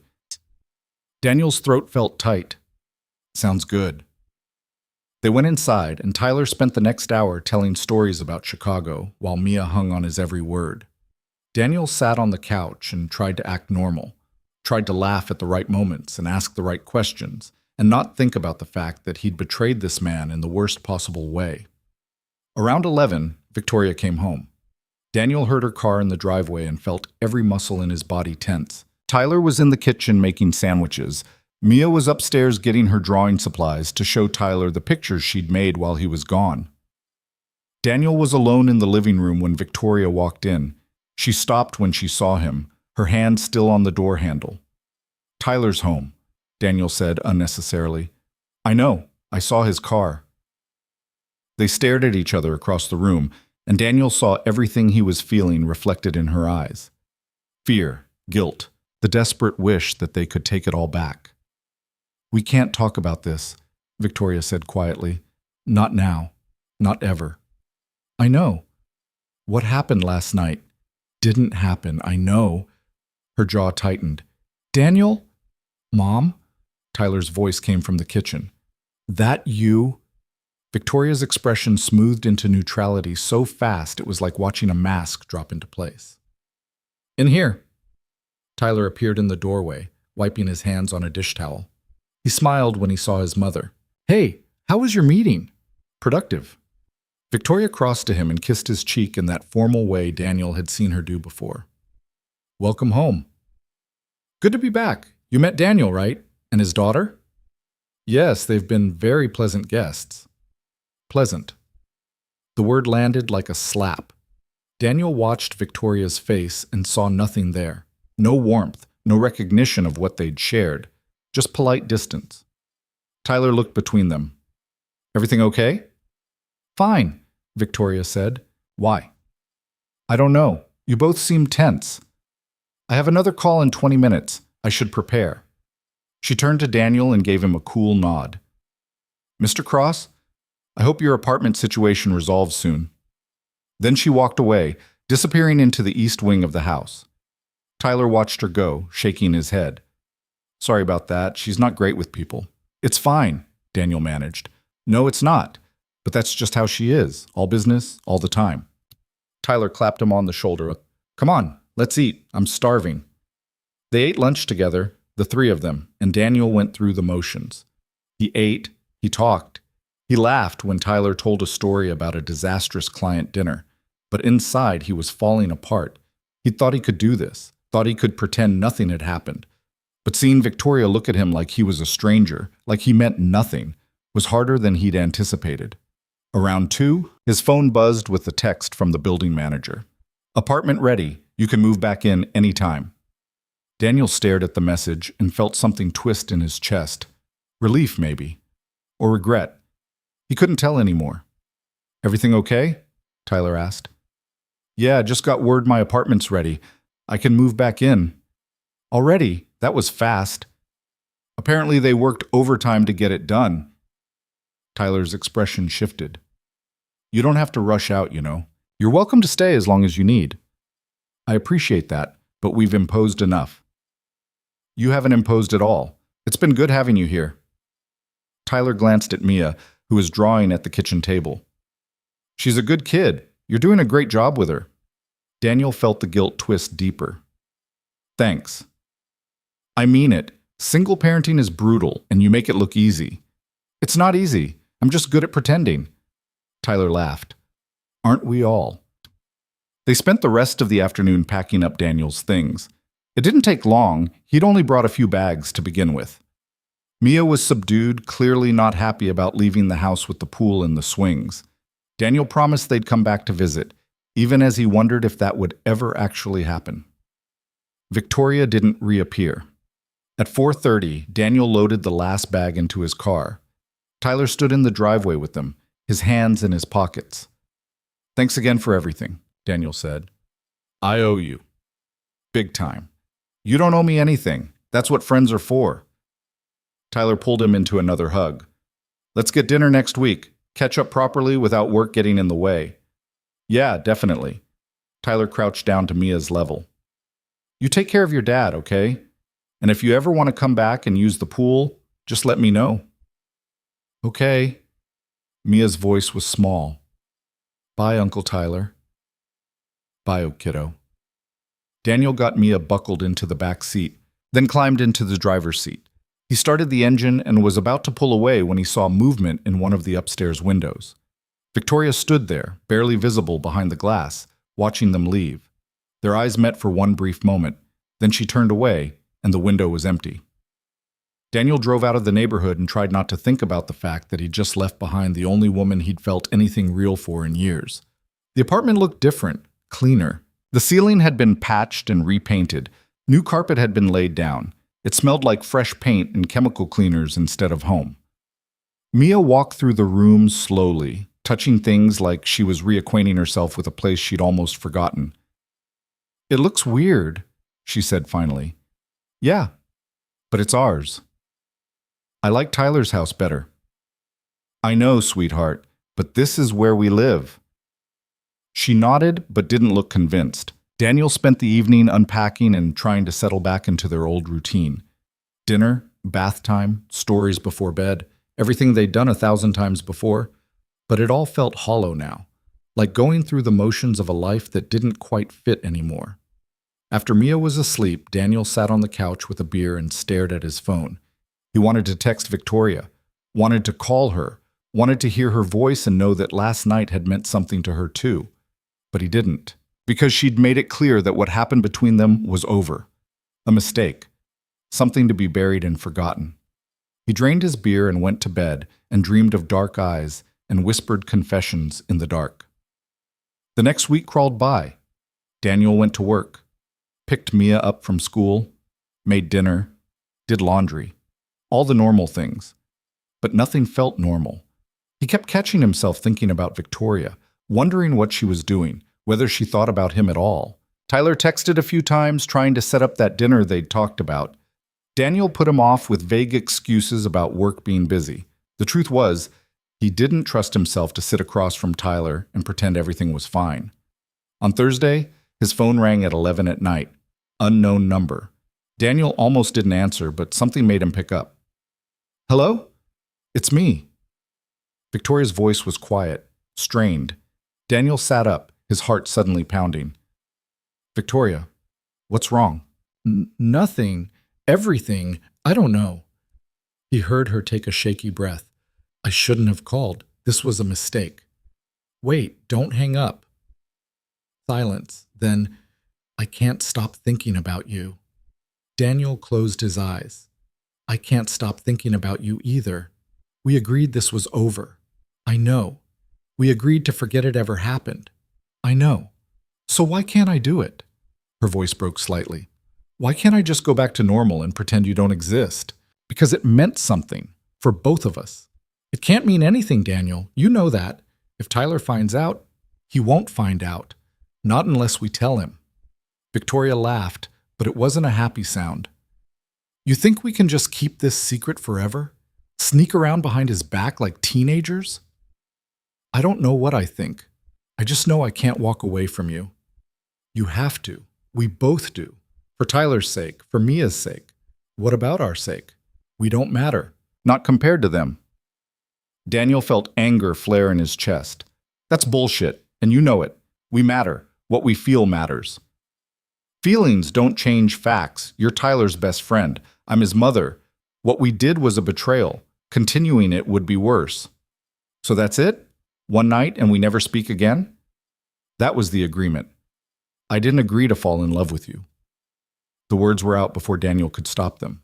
Silence stretched across the line, heavy and painful. Daniel? Victoria said finally, her voice barely above a whisper. Don't. Don't what? Don't feel this? Don't want you? Don't wish things were different? All of it. Don't do any of it. Too late. He heard her breath catch, heard what might have been a sob quickly stifled. I have to go, she said. Victoria Tzulk, don't call me. Don't text me. Don't make this harder than it already is. The line went dead. Daniel sat there with the phone in his hand, staring at the dark screen, and felt something inside him crack open. She loved him too. He'd heard it in her voice, in the way she couldn't quite say goodbye, and the fact that she'd called at all. But she was right. It didn't matter. Love didn't change the situation, didn't erase the complications or the betrayal or the impossibility of any kind of future together. He lay back down and stared at the ceiling until dawn, and knew he was going to have to find a way to live with this, to see Tyler and pretend. To wake up every day knowing Victoria was out there somewhere, alone in that massive house, feeling the same thing he felt. It was going to destroy him. Friday afternoon, Tyler called. Dinner tonight. No excuses. You've been dodging me all week. Daniel wanted to say no, wanted to make up another excuse, but he could hear the hurt underneath Tyler's casual tone, and guilt won out. Okay, where? That Italian place downtown. The one with the good wine. 7 o'clock. I'll get us a table. Tyler, I've got Mia. Bring her. They've got a kids' menu. It'll be good. Daniel closed his eyes. Okay, we'll be there. The restaurant was crowded and loud, filled with the Friday night dinner rush. Tyler was already at the table when Daniel and Mia arrived, and he stood to hug them both. Finally, he said, grinning, I was starting to think you were avoiding me. Just been busy. You know how it is. They sat down and ordered. Mia got spaghetti and spent most of the meal playing with the breadsticks. Tyler talked about work, about the Chicago trip, about a new client who was driving him crazy. Daniel listened and responded when appropriate, but his mind kept drifting. Halfway through the meal, Tyler's expression turned serious. Can I ask you something? Daniel's stomach tightened. Yeah. Did something happen while I was gone between you and my mom? Daniel felt the blood drain from his face. What? I don't know. She's been weird all week, more distant than usual, and you've been dodging my calls. Tyler leaned forward. If she said something to upset you or made you feel unwelcome, no, nothing like that. Daniel forced himself to meet Tyler's eyes. She was fine. We barely saw each other, actually. She kept to herself, mostly. It was a lie, a complete bald-faced lie, and Daniel hated himself for it. Tyler studied him for a long moment, then nodded. Okay, good. I just wanted to make sure. I know she can be difficult. I didn't want you to feel uncomfortable. I didn't. Everything was fine. The lie sat between them like a living thing. Daniel took a drink of water and tried to ignore the guilt eating him alive. They finished dinner, and Tyler insisted on paying. Outside the restaurant, he pulled Daniel aside while Mia was looking at the dessert display in the window. I'm glad we did this, Tyler said. I missed you, man. We should hang out more, like we used to. Yeah, definitely. Tyler hesitated, then said, You'd tell me if something was wrong, right? If you needed help with something? Daniel's throat felt tight. Of course. Good. Because you're family, Daniel. You and Mia both. I don't want you to ever feel like you can't come to me. The words were meant to be comforting. Instead, they felt like knives. I know, Daniel managed. Thanks, Tyler. They said goodbye, and Daniel drove home with Mia half asleep in the back seat. He carried her upstairs and got her ready for bed, then sat in the living room alone with his phone in his hand. He stared at Victoria's contact for a long time before finally typing out a message. Had dinner with Tyler tonight. He asked if something happened between us. I lied to him. He hit send before he could second-guess himself. 3 minutes later, a response came back. Good. Keep lying. It's the only way to protect him. Daniel stared at the screen, anger and frustration boiling up inside him. Is that really what you want, to just pretend? Her response came faster this time. What I want doesn't matter. What's right matters. What if what's right is being honest? Honesty will destroy everything. Your friendship, my relationship with my son, Mia's sense of stability. Is that what you want? Daniel's hands were shaking as he typed. I want you. The 3 dots appeared, disappeared, appeared again. Then, you can't have me. He threw his phone across the room. It hit the wall and clattered to the floor, the screen cracking. Daniel sat there with his head in his hands and tried to breathe through the pain. She was right. He knew she was right, but knowing it didn't make it hurt any less. The weekend passed in a blur of forced normalcy. Daniel took Mia to the park. They went grocery shopping. He did laundry and cleaned the apartment and tried not to check his phone every 5 minutes to see if Victoria had texted again. She hadn't. Sunday night, after Mia was in bed, Daniel sat at his laptop and opened his email. There was a message from his landlord about renewing the lease, another from work about a project deadline, and one from an address he didn't recognize with no subject line. He opened it. The email contained a single paragraph. I'm sorry for calling you, for making this harder than it needs to be, for not being strong enough to walk away cleanly. You deserve better than secret phone calls and stolen moments. You deserve someone who can actually be with you, someone who doesn't come with impossible complications. I hope you find that. I hope you're happy. And I hope someday you'll forgive me for being too much of a coward to choose you. There was no signature, no name. But Daniel knew who it was from. He read it 3 times, then closed his laptop and sat in the dark. This was it. The real goodbye. The one that actually meant something. He should feel relieved, should feel like a weight had been lifted, should be grateful that she was making the hard choice so he didn't have to. Instead, he just felt empty. Monday morning, Daniel got a call from Tyler. Hey, so this is random, but my mom's throwing some kind of charity event next Saturday. Big donor thing. She asked me to invite you. Daniel's heart stopped. Why would she invite me? I don't know. She said something about you being good company, which is weird because she barely talked to you when you were here, but whatever, will you come, please? I could use a friendly face in the crowd. Daniel should say no, should make up an excuse, should do anything except agree to see Victoria again. Yeah, he heard himself say. I'll be there. Awesome. I'll text you the details. And hey, it's black tie. You need to borrow a suit? I'll figure it out.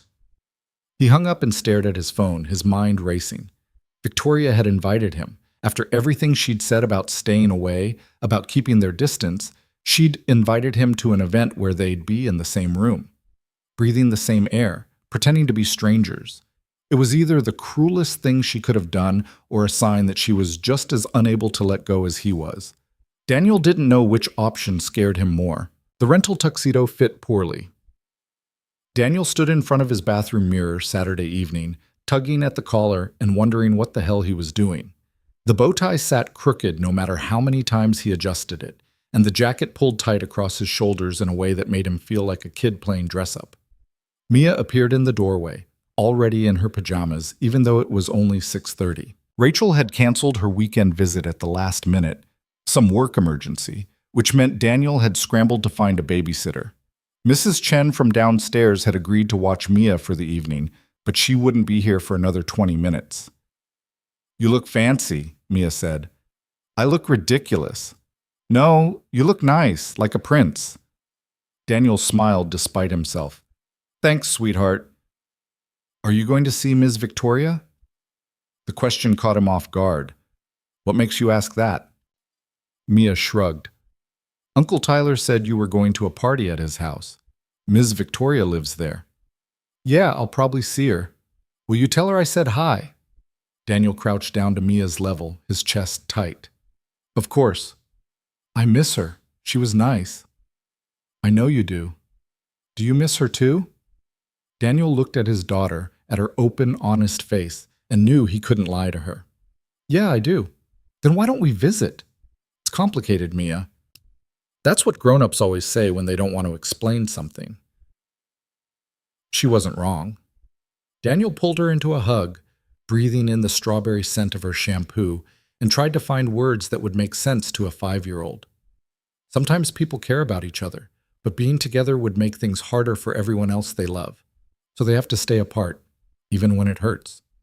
Mia pulled back and looked at him with those serious eyes. "That sounds sad." "Yeah, it is. I think you should be happy, Dad, even if it's complicated." Daniel felt his throat tighten. "When did you get so smart?" "I was always smart. You just don't notice because I'm little." He laughed and kissed the top of her head. "You're right. I'm sorry." Mrs. Chen arrived at 6:45, and Daniel went through the usual routine. Emergency numbers on the fridge, bedtime at 8, no more than one cookie. Mia rolled her eyes but hugged him tight before he left. "Have fun at your fancy party," she said. "I'll try." The drive to Tyler's house took 40 minutes, and Daniel spent every one of them trying to talk himself out of going. He could turn around, could text Tyler with some excuse, could avoid the whole mess and just go home. But he didn't. He kept driving, pulled along by something he couldn't name. Hope, maybe, or stupidity, probably both. The house blazed with light. Cars lined the circular driveway. Expensive cars, the kind Daniel had only ever seen in commercials. Men in tuxedos and women in evening gowns moved through the open front doors, and Daniel felt wildly out of place before he even got out of his Honda. Tyler met him at the entrance, looking comfortable in a perfectly tailored tuxedo that probably cost more than Daniel's monthly rent. "You made it!" Tyler clapped him on the shoulder. "Thanks for coming, man. I know this isn't really your scene." "That's an understatement," Tyler grinned. "Come on, let's get you a drink. You're going to need it." The interior of the house had been transformed.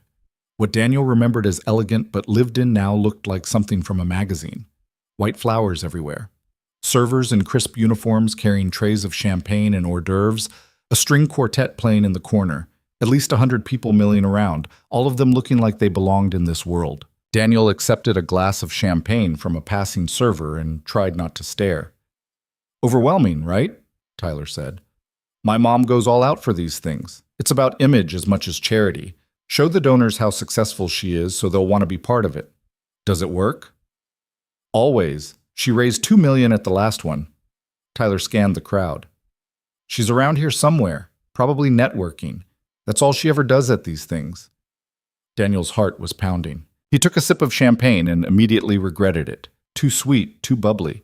Nothing like the beer he preferred. But it gave him something to do with his hands. "There she is," Tyler said, nodding toward the far side of the room. Daniel followed his gaze and felt the air leave his lungs. Victoria stood near the windows, surrounded by a small group of people in expensive clothes. She wore a black dress that hugged her figure, simple and elegant, with her hair swept up to show the line of her neck. Diamond earrings caught the light every time she moved. She was smiling, that polished professional smile Daniel had seen her use before, and talking to a man in his 60s who was hanging on her every word. She looked beautiful, untouchable, like she belonged in this world, and Daniel was just a tourist passing through. As if sensing his gaze, Victoria looked up. Their eyes met across the crowded room, and Daniel saw her smile falter for just a fraction of a second. Then she recovered, turning back to the man she'd been speaking with, and Daniel felt the dismissal like a physical blow. "Come on," Tyler said. I'll introduce you to some people." The next hour passed in a blur of names Daniel immediately forgot, and conversations that felt surreal. Everyone wanted to talk about money or business or politics, and Daniel had nothing to contribute to any of it. He smiled and nodded and drank champagne he didn't want, all while acutely aware of Victoria moving through the room like a ghost he couldn't quite catch. At 8:30, Tyler got pulled away by someone who needed to discuss a contract. Daniel found himself alone near the windows, watching the party swirl around him, and wondered why the hell Victoria had invited him. Was it cruelty? A test? Or did she just need him here for reasons she couldn't explain? "You look miserable." Daniel turned to find Victoria standing beside him, close enough that he could smell her perfume. She held a glass of wine and wore that professional mask, but her eyes were different, softer, sadder. "I don't belong here," Daniel said quietly. "Neither do I. I just pretend better." "Could have fooled me." Victoria's mouth curved slightly. "That's the point." She glanced around to make sure no one was listening, then lowered her voice. "I shouldn't have invited you. It was selfish." "Why did you?" "Because I wanted to see you, even if I can't talk to you, even if we have to pretend to be strangers." She took a sip of her wine. "I told you I was a coward." Daniel's chest ached. "You're not a coward. You're just trying to protect people you love. Is there a difference?" Before Daniel could answer, the man Victoria had been talking to earlier appeared at her elbow. He was tall and distinguished looking, with silver hair and the kind of confidence that came from old money. "Victoria, darling," he said, barely glancing at Daniel. "Senator Morrison wants a word, something about the education initiative." "Of course." Victoria gave Daniel a polite nod. "Excuse me, Mr. Cross. Enjoy the evening." She walked away without looking back, and the silver-haired man followed. Daniel stood there alone, feeling like he'd been punched in the gut. Mr. Cross. Like they'd never met before. Like she hadn't whispered his name in the dark. Like he meant nothing. He set down his champagne glass and headed for the patio doors. He needed air, needed space, needed to be anywhere but in this room full of people who belonged while he didn't. Outside, the night was cool and quiet. The patio overlooked the pool, the same pool where Mia had played, where Daniel had watched Victoria smile at his daughter with something like longing on her face. It felt like a lifetime ago. Running away? Daniel turned to find Tyler standing in the doorway, 2 glasses of whiskey in his hands. He offered one to Daniel. "Just needed a break," Daniel said, accepting the glass. Tyler joined him at the railing, looking out at the dark backyard. "These things are brutal. I hate them." "Then why do them?" "Because my mom asks, and I can't say no to her." Tyler took a drink. "Pathetic, right? I'm 30 years old and I still can't stand up to my mother." "It's not pathetic. It's loyalty." "Is it?" "Sometimes I think it's just fear. Fear of disappointing her. Fear of not being good enough." Tyler's voice was quiet. "She built an empire after my dad died, pulled herself up from grief and turned it into something incredible. How do you compete with that? How do you tell someone like that that you don't want the life they've planned for you?" Daniel looked at his friend, really looked at him, and saw something he'd missed before. Tyler wasn't happy, wasn't fulfilled. He was just going through the motions, same as Daniel had been before Victoria crashed into his life. "Have you told her that?" Daniel asked. "No, because I don't know what I want instead. I just know this isn't it." Tyler drained his whiskey. "Sorry, I'm bringing down the mood. Ignore me." "Tyler, seriously, I'm fine. Just had too much to drink." He forced a smile. "Come on, let's go back inside before people start wondering where we went." They went back into the party, and Daniel spent another hour making small talk and avoiding Victoria's gaze. Around 10, people started leaving. Tyler was occupied with goodbyes, so Daniel slipped away to find a bathroom. He ended up in the hallway near Victoria's study, the room where they'd talked, where she'd told him about the baby she'd lost, where everything had started to shift between them. The door was closed, but light showed underneath. Daniel knew he should walk away. Should find Tyler, say his goodbyes, and go home to his daughter and his uncomplicated life. Instead, he knocked softly. "Come in." Victoria sat at her desk with her laptop open, Her shoes kicked off under the chair. She looked tired. The professional mask had slipped, leaving behind someone raw and real. "Party's not over yet," Daniel said from the doorway. "I needed a break. Too many people wanting too many things." She closed the laptop and looked at him. "You should go back. Tyler will wonder where you are. Tyler's busy." Daniel stepped into the room and closed the door behind him. "Why did you really invite me tonight?" "I told you. I wanted to see you." "That's not good enough." Victoria stood and crossed to the window, her back to him. "What do you want me to say? That I'm miserable without you? That I think about you constantly? That I regret sending you away? Is it true?" "All of it." Her voice broke slightly. "Every single word." Daniel moved closer, stopping just behind her. "Then why are we doing this? Why are we pretending?" "Because the alternative is worse. Because if we're honest about what we feel, we destroy Tyler. We destroy your relationship with him. We make Mia's life complicated when she deserves stability." Victoria turned to face him, and her eyes were bright with tears. "I can't do that to them. I won't." "What about what we deserve? We don't get to have what we want. Not this time. Life doesn't work that way." Daniel felt anger flare in his chest. "That's bullshit. You're just scared." "Of course I'm scared. Do you have any idea what I'm risking even having this conversation? If Tyler walks in right now, if someone sees us, let them see. Let Tyler know. Let everyone know." "You don't mean that, don't I? I'm tired of lying, Victoria. Tired of pretending. Tired of feeling like I'm betraying my best friend every time I look at you." Victoria's expression shifted. "What are you saying?" "I'm saying we tell him. Tonight. Right now." "Daniel, no." "Yes, because this is killing me. Because I can't keep doing this.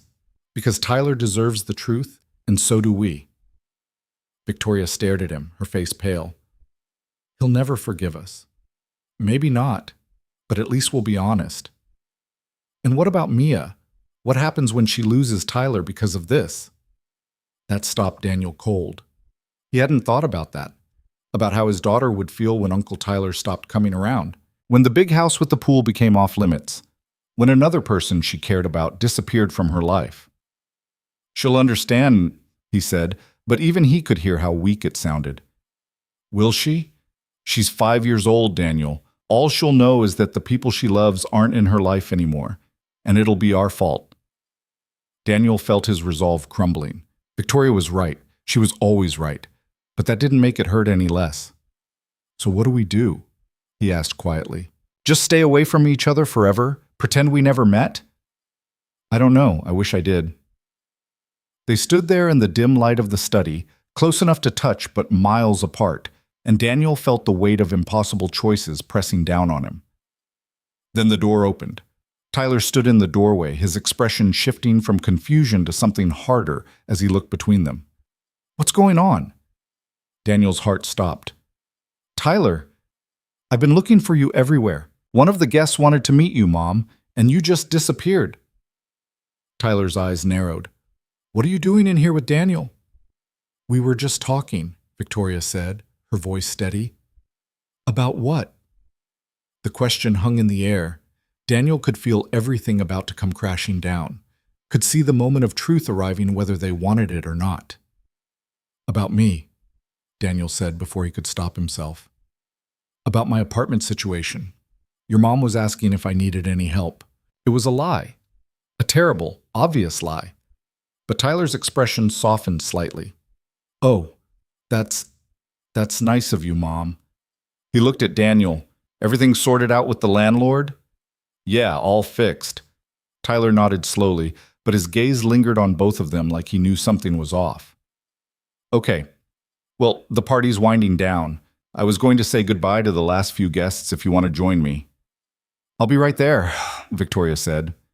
Tyler hesitated, then left, closing the door behind him. The silence that followed was deafening. "That was close," Victoria whispered. "Too close." She looked at him, and Daniel saw everything they couldn't say written in her eyes. Love, regret, the understanding that this couldn't continue. "You should go," she said, "before he comes back." "Victoria, but please, just go." Daniel wanted to argue, wanted to pull her into his arms and tell her they'd figure it out, but he could see the finality in her expression, and he knew there was nothing left to say. He left the study and found Tyler in the foyer saying goodbye to the last guest. Daniel made his own goodbyes, thanked Tyler for the invitation, and headed for his car. He was halfway down the driveway when he heard footsteps behind him. "Daniel, wait!" He turned to find Tyler jogging after him, his bow tie undone and hanging loose around his neck. "Hey," Tyler said, slightly out of breath, "I need to ask you something, and I need you to be honest with me." Daniel's stomach dropped. "Okay. Are you sleeping with my mother?" The question hit like a freight train. Daniel opened his mouth, but no sound came out. Tyler's expression was hard, his jaw set, and Daniel realized his friend already knew, had maybe known for days. "How long?" Tyler asked when Daniel didn't answer. "It was one night, right before you came back from Chicago." Tyler's face went pale. "One night? And you've been lying to me ever since." "Tyler, I'm sorry. Are you in love with her?" "What?" Simple question. "Are you in love with my mother?" Daniel could have lied, should have lied, but he was so tired of lying. "Yes." Tyler took a step back like he'd been slapped. Jesus Christ. "It wasn't supposed to happen. We tried to stop it." "You tried to stop it? How noble." Tyler's voice dripped with sarcasm. "Did you try before or after you fucked her?" "Don't talk about her like that. I'll talk about her however I want. She's my mother. My mother, Daniel. Do you understand how messed up this is? I know it's complicated. Complicated. It's a betrayal. You're my best friend. You're supposed to have my back, not sleep with my mother behind mine." Daniel felt anger flare to match Tyler's. "Your mother is a person, Tyler. She's not just your mom. She's lonely and miserable and so desperate for connection that she's willing to throw away everything just to feel something real. Don't you dare put this on her. You took advantage. I didn't take advantage of anyone. She wanted this as much as I did. Maybe more." Tyler's hands clenched into fists. "Get out. Get out of here before I do something I'll regret." "Tyler, please." "I said get out." Daniel stared at his friend, at the hurt and anger on his face, and knew there was no coming back from this. He'd known it all along, had known the truth would destroy their friendship, but knowing it didn't make it easier. He got in his car and drove away, watching Tyler's figure disappear in the rearview mirror. The apartment was dark when he got home. Mrs. Chen had left a note saying Mia went to bed at 8 without any fuss. Daniel paid her, thanked her, and locked the door behind her. Then he went to Mia's room and stood in the doorway, watching his daughter sleep. She looked so peaceful, so innocent, completely unaware that her father had just blown up his entire life for a woman he could never actually have. Daniel's phone buzzed. A text from Victoria. "Tyler knows, I'm sorry." He stared at the message, then typed back. "I told him the truth." Her response came immediately. "Why?" "Because I'm tired of lying. Because he deserved to know. Because this was always going to end badly. And at least this way it's honest." The 3 dots appeared and disappeared several times before her next message came through. "He just left. Said he needs time to process, that he can't look at me right now." Daniel felt his chest tighten. "I'm sorry." "Don't be. This is on both of us. What do we do now?" "I don't know."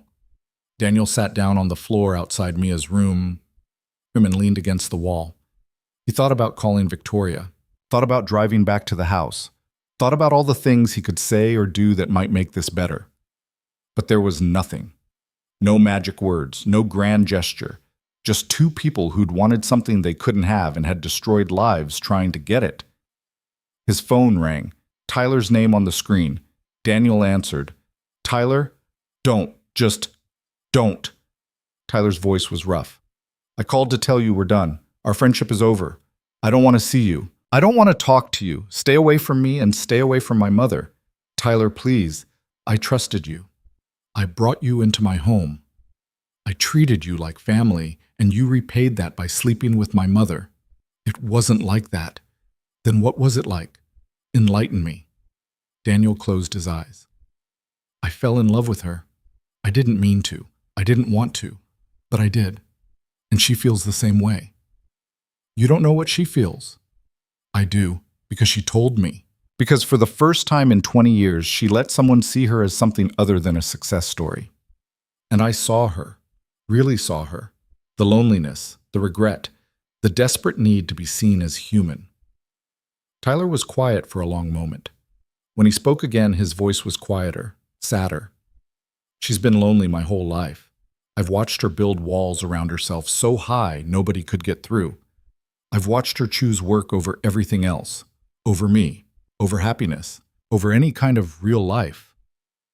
He paused. And I've hated it. Hated watching her become this cold, distant person. But I never knew how to reach her. Never knew how to tell her I just wanted my mom back. Tell her now, Daniel said quietly. She needs to hear it. I can't, not after this. Tyler, I have to go. Don't call me.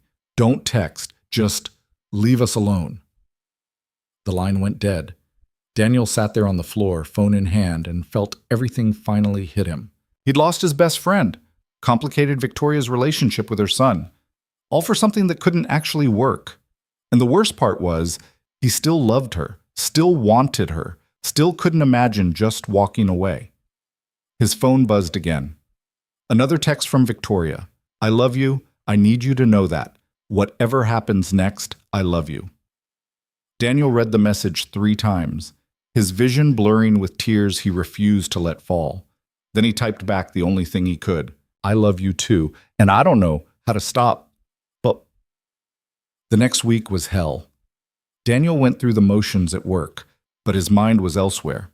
He picked Mia up from school, made dinner, read bedtime stories, all while feeling like he was barely holding himself together. Mia noticed. Of course she noticed. Are you sad, Dad? She asked on Thursday night while he was tucking her in. A little. Because of Uncle Tyler? Daniel's throat tightened. How did you know? He hasn't called. And you look the way you used to look after Mom left, like you're trying not to cry. Daniel pulled her into a hug, breathing in the strawberry scent of her shampoo. I'm okay, sweetheart. Just going through some grown-up stuff. Did you and Uncle Tyler have a fight? Yeah, we did. Are you going to make up? I don't know. Sometimes fights are too big to fix. Mia pulled back and looked at him with those serious eyes. That's sad. Yeah, it is. She thought for a moment, then said, Ms. Victoria would know what to do. She's smart. Daniel felt his chest ache. She is, but I can't talk to her right now. Why not? Because it's complicated. Mia sighed. Grown-ups say that too much. She wasn't wrong. Friday afternoon, Daniel's phone rang with a number he didn't recognize. He almost didn't answer, but something made him pick up. Daniel Cross? Yeah, who's this? My name is Margaret Chen. I'm Victoria Hayes' assistant, Ms. Hayes asked me to call and schedule a meeting with you. Would tomorrow at 2 work? Daniel's heart started pounding. What kind of meeting? She didn't specify, just said it was important and that she needed to see you in person. Daniel thought about Tyler's warning to stay away, thought about how seeing Victoria again would only make everything harder, thought about all the reasons he should say no. Yeah, he said, tomorrow at 2 works. Excellent. I'll send you the address. It's not the house. Ms. Hayes felt a neutral location would be more appropriate. The address came through 5 minutes later. A coffee shop in the city, public, safe, completely unlike the intimate, charged meetings they'd had before. Daniel spent the next 24 hours trying to figure out what Victoria wanted to say. Was she ending things permanently? Telling him to move on? Or was there some small chance she'd figured out a way forward? He showed up at the coffee shop 10 minutes early, ordered a coffee he didn't drink, and waited. Victoria arrived exactly at 2. She wore jeans and a simple sweater, the most casual Daniel had ever seen her. Her hair was down and she looked tired, beautiful but tired. She sat down across from him without ordering anything. Thank you for coming, she said. Did you think I wouldn't? I wasn't sure. After everything that happened with Tyler, I thought you might want to stay away. I should want that, but I don't. Victoria's mouth curved slightly. Me neither. She folded her hands on the table and Daniel noticed they were shaking slightly. I've been thinking about what you said, about being honest, about not hiding. And? And I talked to Tyler, really talked to him, for the first time in years. Daniel's chest tightened. How did that go? Badly at first. He yelled. I cried. We said things we'd been holding back for decades. Victoria's eyes were bright. But then something shifted. He told me he'd been angry at me his whole life for choosing work over him, for being so distant, for never letting him in. What did you say? I told him the truth, that I was terrified of being vulnerable after his father died, that building the company gave me purpose when I felt purposeless, that I pushed him away because I was scared if he got too close, he'd see how broken I was. She took a shaky breath. And I told him about you, about how you made me feel alive again, about how I fell in love with you even though I knew it would complicate everything. Daniel felt tears prick his eyes. What did he say? He said he needed time, that he couldn't forgive us yet, maybe never, but that he understood, that he'd watched me be alone for 20 years and he didn't want that for me anymore. Victoria reached across the table and took Daniel's hand. He said, if you make me happy, he'll try to accept it, eventually. Eventually. It's not perfect, but it's a start. Daniel squeezed her hand, hardly daring to believe what he was hearing. What does this mean for us? It means we stop hiding, stop pretending, stop living half lives because we're too scared to fight for what we want. Victoria's voice was steady now, strong. It means I choose you, publicly, messily, knowing it will be complicated and people will judge us, and Tyler might never fully forgive us. I choose you anyway. Daniel felt something break open in his chest. You're sure? I've never been more sure of anything. She stood and moved to his side of the table, pulling him up into a kiss that tasted like tears and hope and new beginnings. I love you, Daniel Cross, and I'm tired of being afraid. I love you too. They stood there in the middle of the coffee shop, holding each other while people stared, and Daniel felt like he could finally breathe again.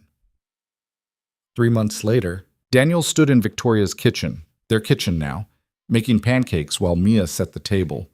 They'd moved into the house 2 weeks ago, after Victoria had insisted she had more than enough room, and it was ridiculous for them to stay in that cramped apartment. Tyler's relationship with them was still strained. He came by for dinner once a week, mostly to see Mia, and the conversations were polite but distant. But last week, he'd actually smiled at something Daniel said. And yesterday, he'd texted Victoria to ask if she wanted to have lunch. It was progress. Slow, painful progress. But progress, nonetheless. Victoria came downstairs in yoga pants and one of Daniel's t-shirts, her hair messy from sleep. She kissed Daniel good morning, then kissed Mia's head. Morning, sweetheart. Morning, Ms. Victoria. Dad's making chocolate chip pancakes. I can see that. Lucky us. Daniel plated the pancakes and they sat down together, the three of them, this strange little family they'd built from broken pieces. It wasn't perfect. Nothing ever was. Tyler's forgiveness was incomplete. People at Victoria's company whispered about her dating someone so much younger, someone with no money or status. Daniel still sometimes felt out of place in this world of wealth and privilege. But when Victoria smiled at him across the breakfast table, when Mia laughed at something silly, when Tyler sent a text that wasn't completely cold, in those moments, Daniel knew they'd made the right choice. Because life wasn't about perfection. It was about choosing the people who made you feel alive, even when that choice was complicated. It was about being brave enough to be vulnerable, about fighting for connection in a world that made isolation so much easier. What are you thinking about? Victoria asked, reaching across the table to take his hand. Daniel looked at her, at this woman who'd been so closed off when they met, now open and laughing and real, and felt his chest swell with something that might have been joy. I'm thinking about how a flooded ceiling changed my entire life. Victoria laughed. Best disaster that ever happened to you? Second best. He squeezed her hand. The best was meeting you. Mia made a gagging sound. You guys are so mushy. Get used to it, kid, Victoria said, grinning. We're going to be mushy for a very long time. And they were. Through Tyler's slow thaw, through the whispers and judgment, through all the complicated reality of blending lives that had never been meant to blend. They were mushy and messy and imperfect, and they were happy.